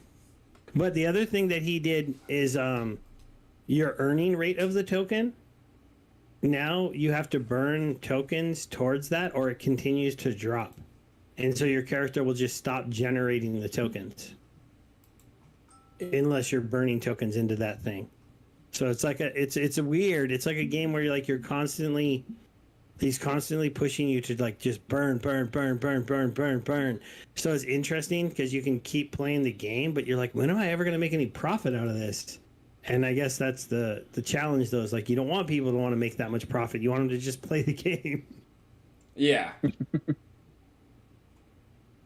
Yeah, I kind of I don't hate that approach. I'm just it seems a little shady to me, especially after other things that were pulled by specific people. Yeah, I think you stayed away from it because it's from the guy who did that crappy thing. I mean, that wasn't not a part of it. Also, it was when I looked into it, I really didn't have 20 hive to throw at it. And then when it went up to 30, I was like, yeah, okay, no, never mind. Because I got into TerraCore for 10. Hey guys, I got into TerraCore for 20. So my alarm just went off for me to need to probably head to bed. I gotta go do things in the morning. So I'll send you the stuff on those races that I've written up so far. Probably tomorrow. All right, bud. Thank you very much. Have yourself a great night and be safe tomorrow. No problem. And I will catch you next week. We'll figure something out between now and then. Yeah, okay, no problem. It was nice meeting you as well, and see you around. Yeah, for sure. Oh man, I gotta stay up for 22 more minutes so I can claim some more parts on that golem. Oh, cool. I'm not fucking with it. Especially if you're gonna rip off somebody else's entire game too. Especially when I'm working on one, like, that just seems... Yeah, it's basically like, it's funny though, because I since I've done videos for the TerraCore project, I've talked to the developer a couple times. Because he reached out to me after the first one. I was like, hey, thanks for making that. And then we've talked a couple times since then.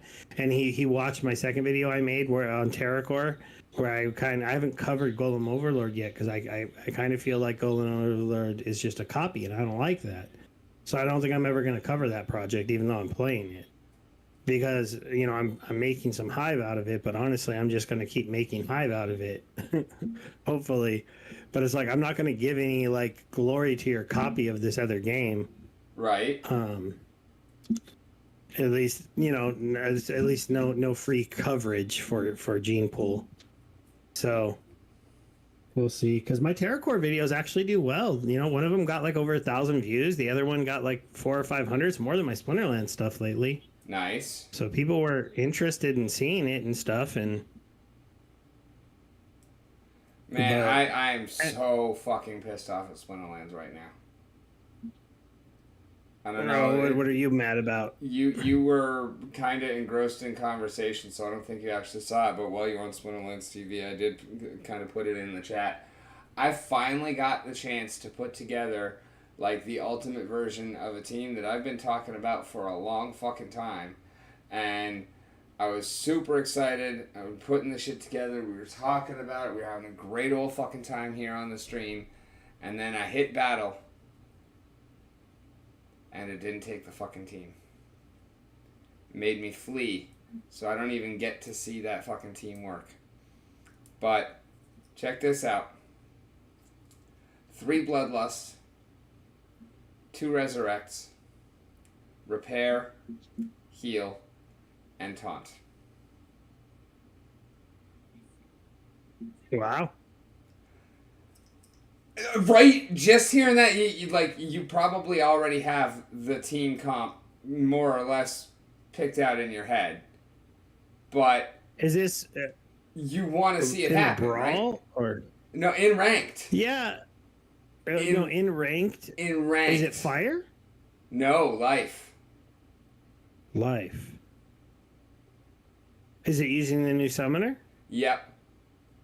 Okay, okay. So it's a 49 mana. Are you not entertained rule set? Oh, okay. So, and then with the new summoner, so that you can play 2 gladiators, Yep. and Plus then Jared Scar up front. plus Jared Scar. Okay. So we had Jared Scar, we had Larissa Carato, and Captain Katie. Oh wow. And then you do the taunt to keep Jared protected, right? So Yep. some kind of back row taunt. Yep. And to keep the unfortunately it was Shield Bearer because we didn't have the mana for Coral Lurker or Agor. We don't have an Agor, but it was Shield Bearer. Yeah. But to help keep the Shield Bearer alive, we had 2 Resurrects and the Repair, and then to help keep the Jared alive, we had the 2 Resurrects and the tank heal. Yeah. So that team would be good. I mean, it's a variation on it's a new variation on a deck I've played in the past where you put Jared Scar in the front to eat and you put a taunt monster in the back, and then you can play Adadel Brightwing, and you can play the 10 cost mage, I forget his name, but then you have the double resurrect and you on the back row taunt, and then you can play there's the 7 cost mage that has triage to help heal your back row taunt Jin Renova. as well. Yeah. Yeah. So you go Jin Renova with and the back row taunt can be Shield Bearer, or it can be Coral Lurker, or it can be in really high mana Agor. Yeah. And yeah, that lineup can be pretty ridiculous. The only thing is, sometimes if I go Dragon Summoner to play that, I'll replace Jared Scar with Desert Dragon. Yeah, and see, Desert- I really like Desert Dragon more than Jared Scar in the vast majority of circumstances. I went with Jared in that instance specifically for that team. Like, half my fucking team is Bloodlusters. Yeah. More Did you than half see- of I've- my attacks because of Larissa Carato. So, I saw this video get shared as the most ridiculous Quora battle I've ever seen in my life. Because they finally got the rebirth mode in a game, and the guy played a Quora up in his front, and he had good healing and support for her. But it's like every single monster had rebirth, so she was killing everything twice and bloodlusting 2 times wait, every single Rebirth turn. rule set? Yeah, that's the new rule set that came into the game where your whole team gets rebirth. Oh my god, I hate that. That's a terrible fucking idea. I haven't got it, and I played all day, so I don't know what's going on. Maybe they pulled it out because I played a lot today. Yeah, I don't know where the hell that came from. I don't know how I missed it and hadn't heard about it yet, but oh my fucking god, I hate that idea. Well, yeah, that's the one they snuck in. It just came out of nowhere. They decided to add it in, and it went live.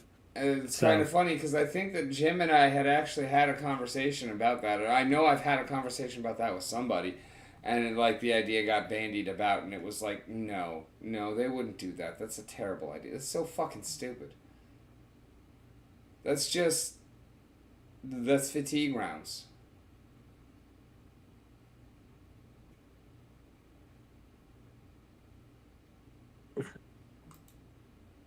I feel like they might as well name that rule set "Jumping the Shark." You think so? Please ask Steve about the collab with the NFT basketball peeps. Well, I just went over that on my stream a lot, Bushwhack, and the Chio Dinos. It looks like interesting because the main thing is it's a game that was made on. I can't remember the name of it now, but it's made with. So all the games that you play when it says made with Unity or whatever. Unity or Unreal Engine. Unity, yeah, Unity. So it's a Unity game, and oh wait, you're taking a break. So should I stop talking because they can't hear me, Oh. or is that only for me? Well, don't the know. timing kind of changes, but Bushwhack is a sub, so since Oh, he's so you can hear it anyways. Yeah. Okay, it's a Unity game. They were going to release their game anyways. They were looking for a way to bring tokenomics into their game and NFTs into their game, and it's the first company that's made a deal with Splinterlands to use their Genesis League Sports platform to launch their game. So it's going to be another game within the Genesis League Sports ecosystem, which is good for us because what they told us was that when they made the Genesis League ecosystem, they were hoping to add a lot more games into it, and each one of those games would have to hold the people who brought them in would have to buy and stake SPS in order to be on our platform. The partnership is going to be a little bit deeper than that, and they have their own coin that is earned within their game, and you can buy off the marketplace. It's pretty low market cap right now, and you're going to be able to trade that coin in some way into the Splinterlands ecosystem. A lot of this is me just kind of guessing what they'll do, but my guess is they'll do it the same way they added the EMP token to the Splinterlands ecosystem. You can buy credits with EMP. You'll probably be able to buy credits with the Hoop token. Hoop token can be earned by playing their game. They also have some kind of staking system where you can buy their coin and stake it. And theoretically, you'll be able to bring that in and buy credits within Splinterlands. And possibly one added functionality that could be brought into this, because they are going to be on the Genesis Sports platform, you may also be able to swap their token in for the stable coin inside Genesis League Sports. GLX. The GUS, GUSD, I think it's called, right? GUSD, not GLX. Okay. Yeah, so you can probably either swap it for GUSD or for credits, which gives you influx of players who can come in and they can buy credits or dollars within our ecosystems and then use those credits and dollars to buy our assets off of us. If a lot of them decide to do that with their Hoop coin, especially because Splinterlands did a special arrangement with EMP that doesn't get a lot of talk, but all the EMP tokens that have been given to Splinterlands by the people from the EMP community, Splinterlands agreed to never dump those onto the marketplace. So you could come and you could spend your EMP in Splinterlands and you weren't hurting your core project if you were an EMPer. If they make the same kind of deal with dinos, then people can know that they can come and they can spend their dinos here and their dinos aren't going to get dumped onto the marketplace. Splinterlands with EMP promised that they would either hold the tokens themselves or they would trade them treasury to treasury. So EMP has a Splinterlands liquidity pool thing on their thing, so they earn a bunch of SPS that they're holding. They agreed never to dump the SPS. Splinterlands agreed to never dump their coin, and they trade them back and forth if they want to, or they just hold them, hoping that each project goes up, right?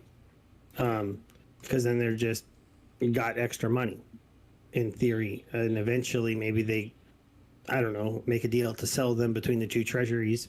But we're gonna have some kind of relationship probably between the treasury and things like this. It'll be interesting to see if we get any kind of cookie. I went and looked at their NFTs. They basically did the classic, PFP mint. They're currently selling at 0.05 Ethereum, which is still $100. Oh, So it's they're on not super ETH? cheap. It's on ETH. Their game, though, will live on our platform, Okay, so you're on the Genesis League platform. You're one of the more experienced people I know with Hive in general. The only PFP project that we have on Hive is Hive Punks, right? I think so. There's some other NFTs you could buy. I don't know if I'd call them PFP. Like Splinterlands has sold some on Hive. Do you have any know-how with the minting NFT side of Hive? Or tokens? I have not Okay. know how you mint them. I know how to do tokens. Hive Engine tokens are relatively simple to mint. They just cost you some money, and then you have to pay with that B token. Okay. And So then you'd did have you to say buy it was some. Hoop Token is the one for? Yeah, but it's not on Hive yet. Oh, okay. Their token is on Ethereum and it's on BSC. Oh, So their token is out there in those two things. I don't know if it'll be added to Hive Engine or not, because really their coin is just going to be used to buy our assets through them. So they're going to get them. They might not need to put that coin on Hive. gotcha. Yeah, if it's not on Hive, then I'm not. I'm not fucking with ETH. I got Yeah, burned that- bad enough by gas fees just moving things around and trying to make a Rooney happen, and then couldn't even make a Rooney happen. So. Oh, that's a bummer.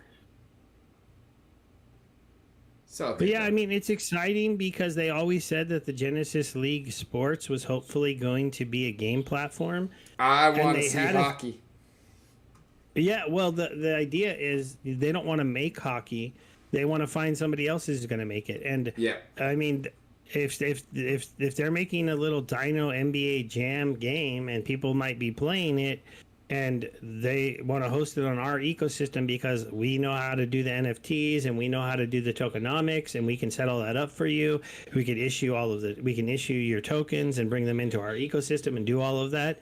Then it's good because the big thing for SPS is if we get one game on there and it does okay, and then we get a couple other WebTube producers who have little sports games come over and be like, "Yo, we want to NFT up our game too," because that's basically what Genesis League Goals is selling. You come to us with your Unity game, and they can also, I think, do a couple other different games. We'll build you a backend on our system that lets you NFT your game, and we'll mint you tokens on Hive that you can use.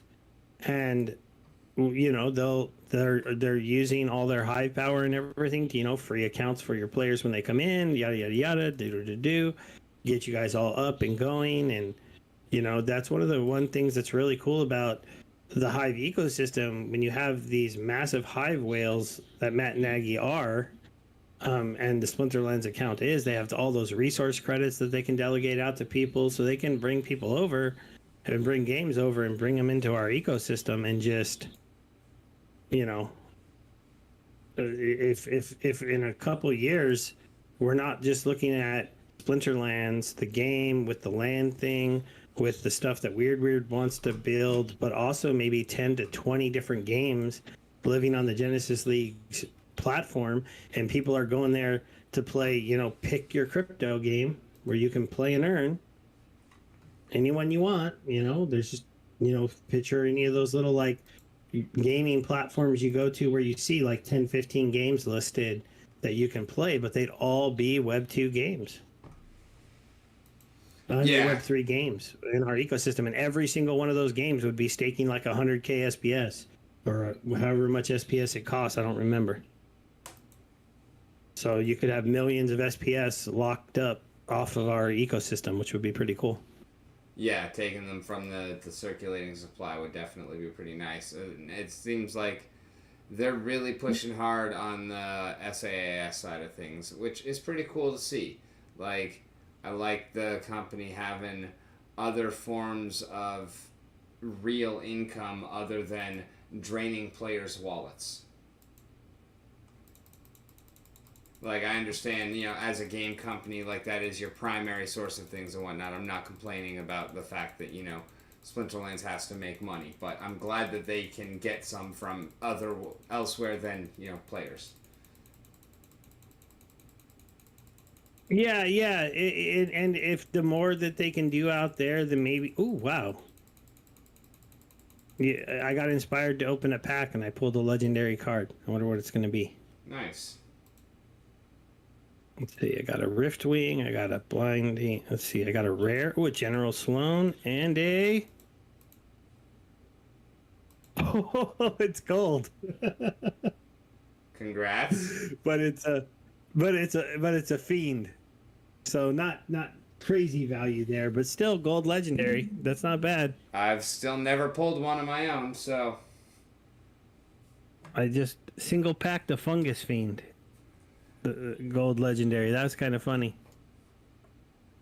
congrats. Yeah, my pack luck continues to be absolutely fucking abysmal, as usual. I opened 36 packs of Rising Star for New Cards Day, and I got 37 rares.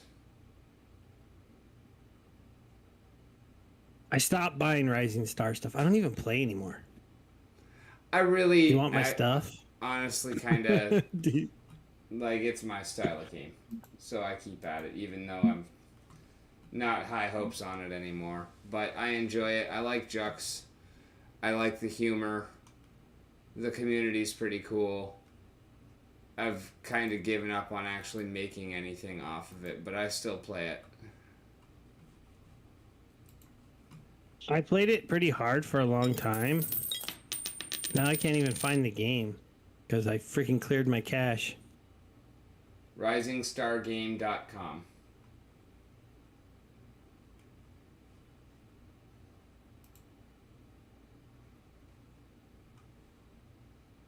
Yeah, like I still run a few missions a day. Put most of my star bits into record staking and do my millionaire every day and use that to buy a couple 12 packs every month whenever New Cards Day happens.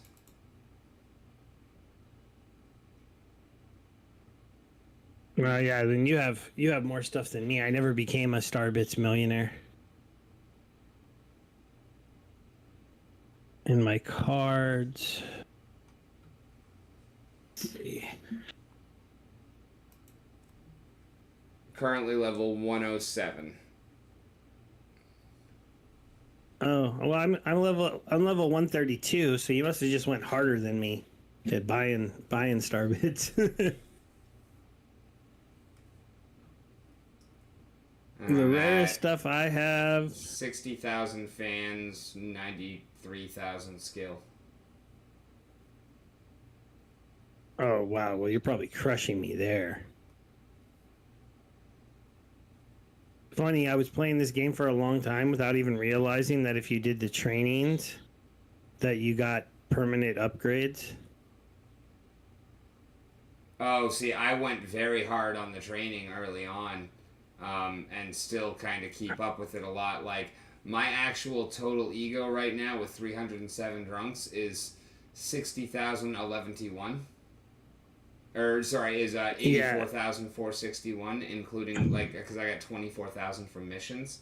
But I still have, like, I could pick up 8,000 drunk fans right now without getting any ego.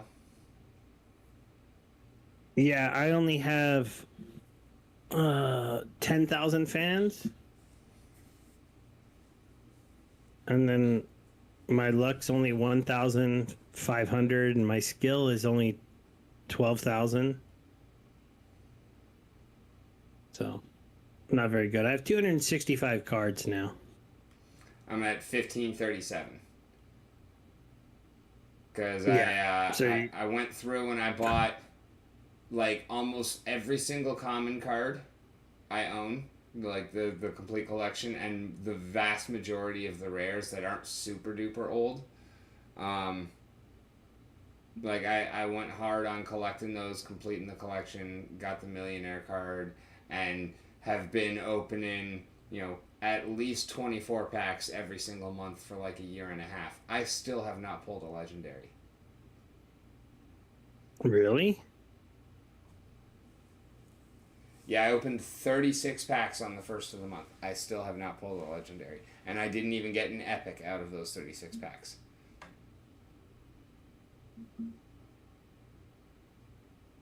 I got one pack with an extra rare. Yeah, I haven't opened packs in this in a long time.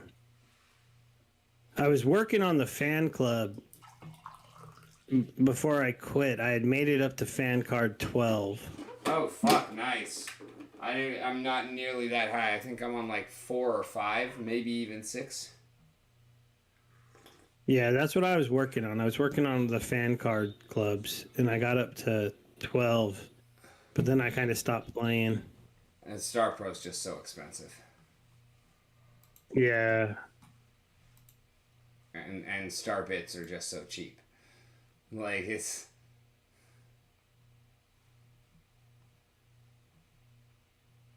I do have the birthday cakes, the first two, but I didn't get the third one. Wow, it made it to its third year, huh? Yep, I have the third. I have all of the instruments that came from the third. There's 6 different birthday cards. There's the cake, guitar, there's the cake, and then there's one for each lesson type. And it actually cost 0.004. Don't quote me on the number, but I think it was 0.004 star bits to run each time. And I burned through like one, or Star Pro, not star bits, 0.004 Star Pro each time. And I think I probably burned through like 1.5 Star Pro on that mission. I ran a shit ton of it. Yeah, I did a lot on the on the fan club one. Like a lot. But when Star Pro first came out, I picked up, I don't know, like 30, 40 of them. Nice. And what was the price? I was playing around with them, and I'm still sitting on 6, but I don't think they're worth anything anymore. Anything good.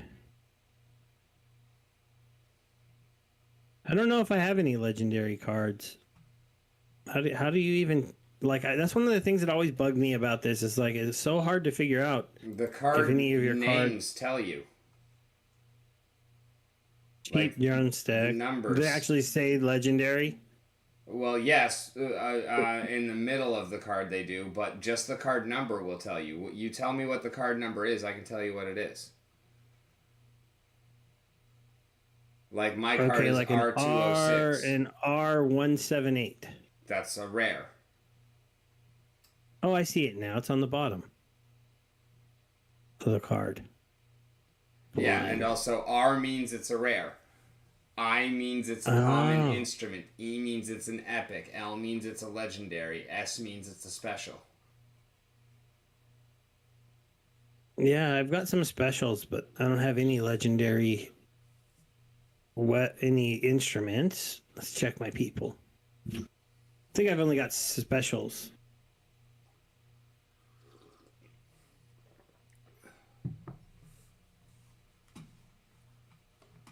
Rare.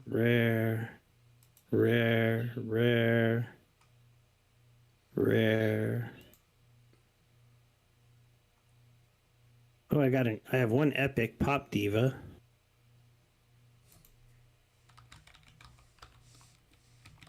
But yeah, no, I don't have any of the legendaries either.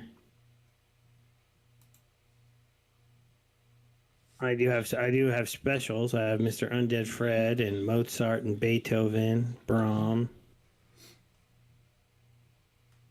Oh, you've got got 3 of the composers? Nice. I only have 1. I also have Vidal, so I have 4 of them.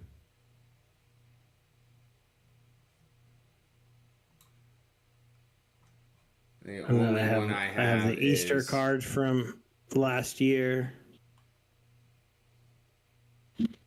The only one I have is Chopin. Ah. Yeah, back when, like, a long time ago, he was doing some kind of thing where, like, if you bought a certain amount of packs, you could get a free Mozart. So yeah, I was I did it. Buy 24 packs with Hive rather than Starbits. Yeah. And since I do post a lot on Hive, I usually end up with a decent amount of Hive because I convert some of my money into it. And so I'm like, oh, sure, why not? And so I got a few of those cards, but I don't know.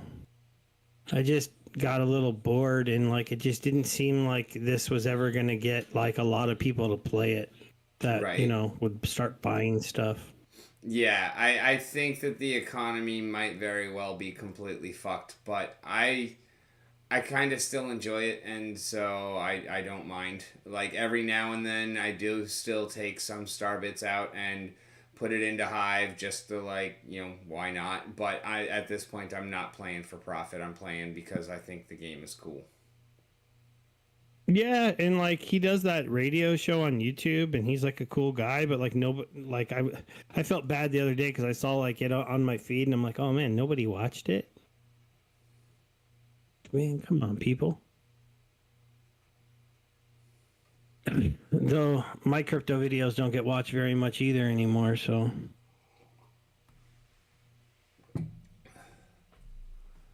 Yeah, I think I've got a fairly decent, rather impressive collection. I don't know if you're watching on the screen share at all, but I am. But your face is blocking half of it.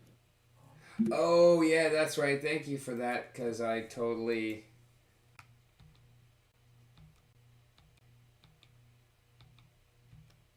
Boom, there we go. Yeah, there. That's a little better, probably.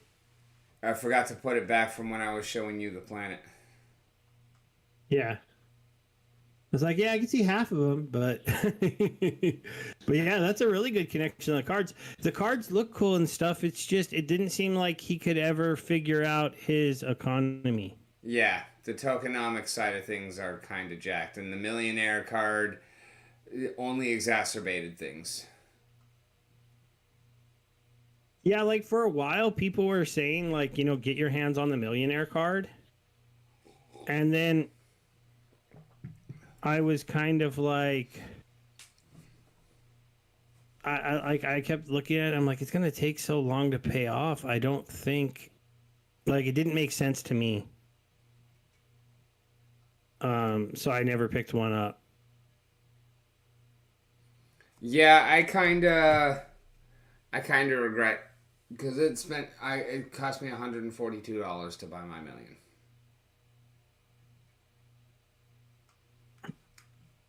Now my million is worth $8.99.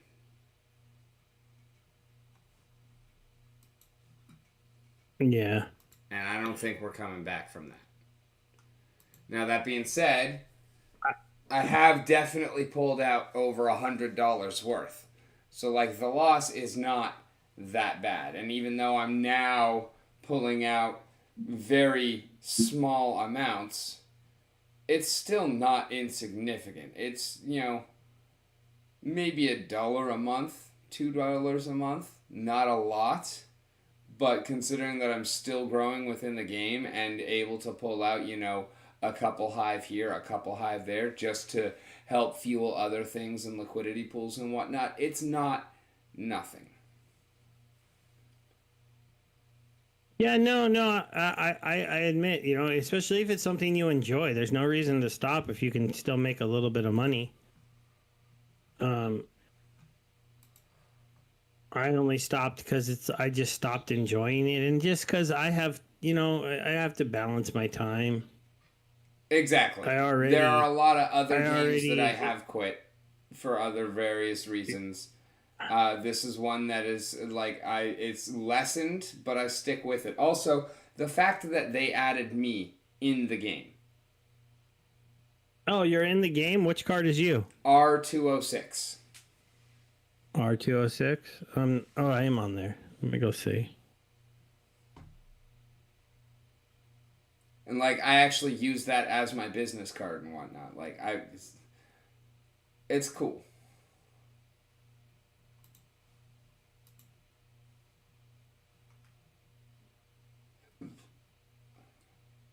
Oh, that's pretty cool. How much for a Rick? I'll buy Probably one. not much. I have 30,000 star bits just sitting in my account. That'll be enough for a Rick, I'm sure. Yeah, 8,000. And I didn't have a Rick, so you can be my new card. Woot woot. Well, I mean, as long as that went through. Oh, well, I have 60,000 star bits in the game. So, yeah, that should have worked.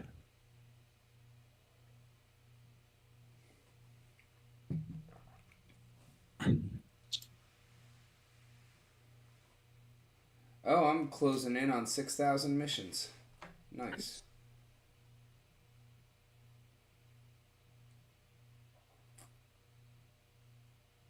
Confirm. Maybe I bought two. I don't know. Buy all the Ricks according to the market. No, I'm joking. I paid like 32,000 star bits for the number one minting of Rick. Uh-huh. Back when, the Ricks were going for like 5,000 star bits. I was like, fuck it, I don't care, because someone had put it on the market probably just to hold it, to make sure that they didn't, do anything wrong with it. They'd opened a bunch of packs, put the number one mint on the market, super expensive, to be able to move everything else around and keep it safe. And I was just like, nope, that is mine. In talking with him afterwards, he would have sold it to me for like 10K. It's like, yeah. Oh well. So here is the birthday instruments, and then I already stopped on Nico earlier. There's a person as well, although look at this. I got 10 of the guitar. I got 10 of the kit. I got 7 and 7 and 6 and 5. I got 1 Nico. 1. Wow. That's 20, 34, 45, 46 runs. I got 1 Nico. Oh, did you hear on the town hall? No. That they did lower how many cards we would get out of the chest? Wonderful. And it was like back in April. And basically, but what they said is that they accidentally were giving us too many. And this is how many we should have got. Well, yeah, I mean, fucking Tails pointed that out day 1. Day fucking 1. Yeah, and it was Tails' question that pushed them to finally admit that they even changed it. So way to fucking go. Try and fucking cover that shit up. They just gave the bots another huge advantage, and then, took it away from... It's fucking ridiculous. Well, hey, at least we're going to ban bots. Oh, yeah. So Modern? now I can't play anymore because I'm going to be losing my deck. Why would you lose your deck because of that? Because Halazor loaned me his wild cards because he plays in Modern. But if he no longer plays in Modern because he can't bot Modern anymore, if he has to do everything by hand, then he's instead just going to take his wild cards back from me and bot in Wild instead. So, proposal passes. No, he can't bot in Modern. What? He can't bot in Modern anymore. Oh, you're saying so if he moves his botting back to Wild? Exactly. If he can't. I'm confused though. He on my stream he said he plays in Wild already. He does when he's bored of playing in Modern or whatnot, and he just plays with his Modern deck. He doesn't care. He fucks around in Wild. But I have the Wild deck. At least, under the understanding that, as soon as they can go on land, they are. And, perfectly fair, no problem with that. But yeah, if this bot proposal passes, then he switches to Wild, and I lose my deck. Aggie said that land is coming out in 4 weeks yesterday. Yeah, I'll believe that when I see that. I mean, it's pretty much gonna pass for sure. No, I know. I made up I made my peace with that before. I voted against it on all 3 accounts. I very rarely vote on every account because the other ones are fucking minimal. But I voted against it on all 3 accounts. I'm still fully aware that it's going to pass and that I'm not going to have a deck anymore. And you know what? I'm not all that upset about it. I'm really losing interest in the struggles inherent with playing the game. If it weren't for Splinterlands TV, I probably would have left it a while ago anyways. That's just kind of making me rethink things. I've already been focusing a lot more on building than playing anything. So, it's, just more impetus behind figuring out what exactly I want to do. Oh, well, that's a bummer, man. I didn't realize. I thought you had at least a decent collection of your own cards. No, I own pretty much nothing. I own less than 100 DEC a day worth of rentals. Um, and a pretty, honestly, staggeringly shitty collection of Soulbound cards. And,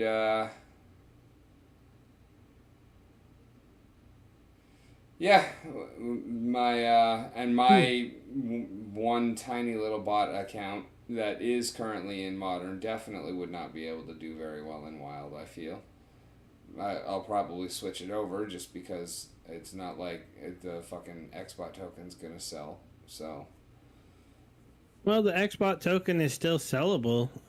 If you could, this is gonna pass, but it hasn't gone down that much yet. But I know a couple people have started selling them. Like I would sell my Archmage token, but it's not worth anything really. But the XBot one was expensive, right? It was actually or do you have given XBot to me, Lite? but yeah, XBot Lite. Okay, XBot Lite is. It is still Still 112.5, which is $50. Holy shit! Yeah, it's still $50, dude. You might just want to dump it if you know that's gonna pass. Especially if that bot account isn't earning you anything.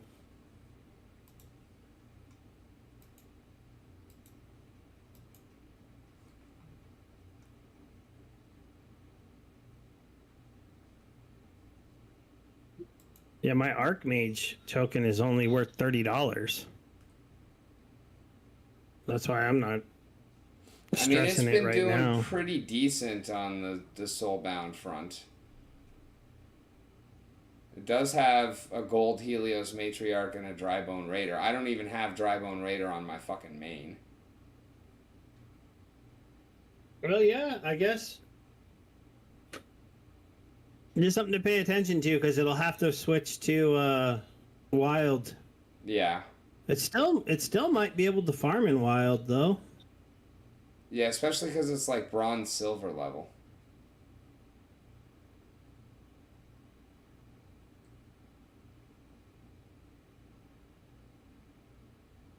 We got a gold Ravenhood Warden. Yeah, I figured I'll just try moving my one account, my accounts that I bought, into Wild and see how it can do. Even though it only has Chaos Legion and Rift Watcher cards on it, doesn't have any Untamed really or Beta. Probably get picked on a lot, but maybe it'll still be able to win.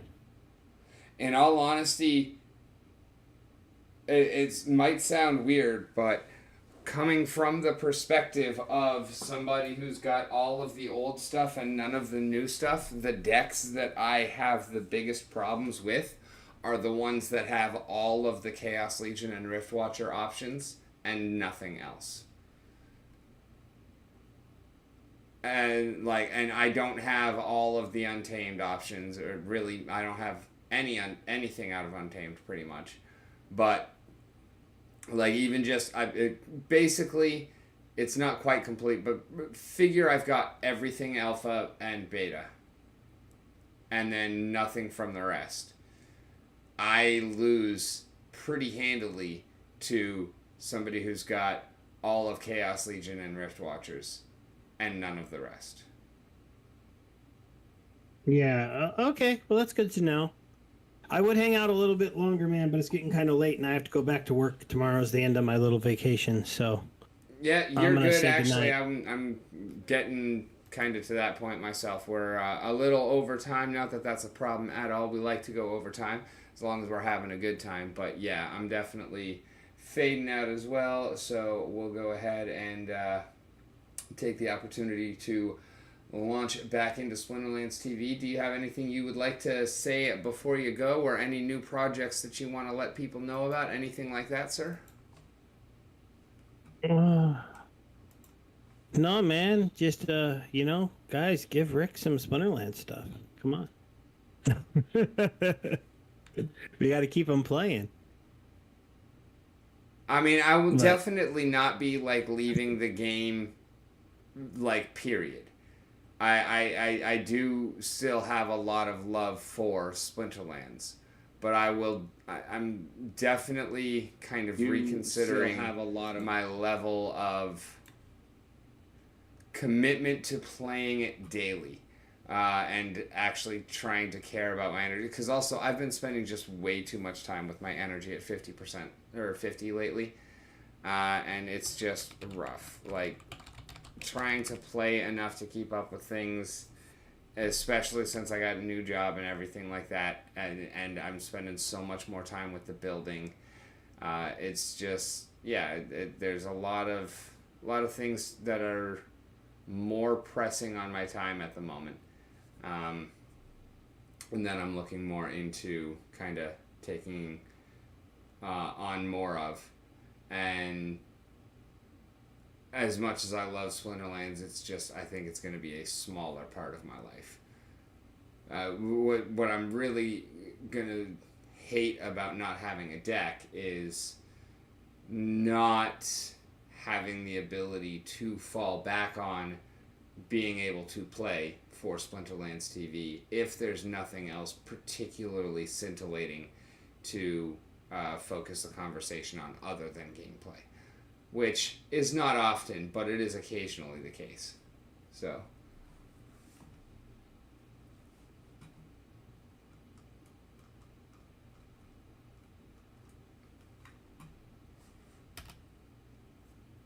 Yep. I understand that, man. And I will talk to you more later, Rick. Take care. all right, have a great night. For those of y'all watching, thank you very much for hanging. As always, I have been Rick, you've been On the Mountain, and it has been a wonderful time. When we get into Splinterlands TV, I will, of course, go ahead and drop that link for you in the chat. Please click to make sure that your views count for the channel. And in the meantime, keep kicking ass, because you are fucking awesome.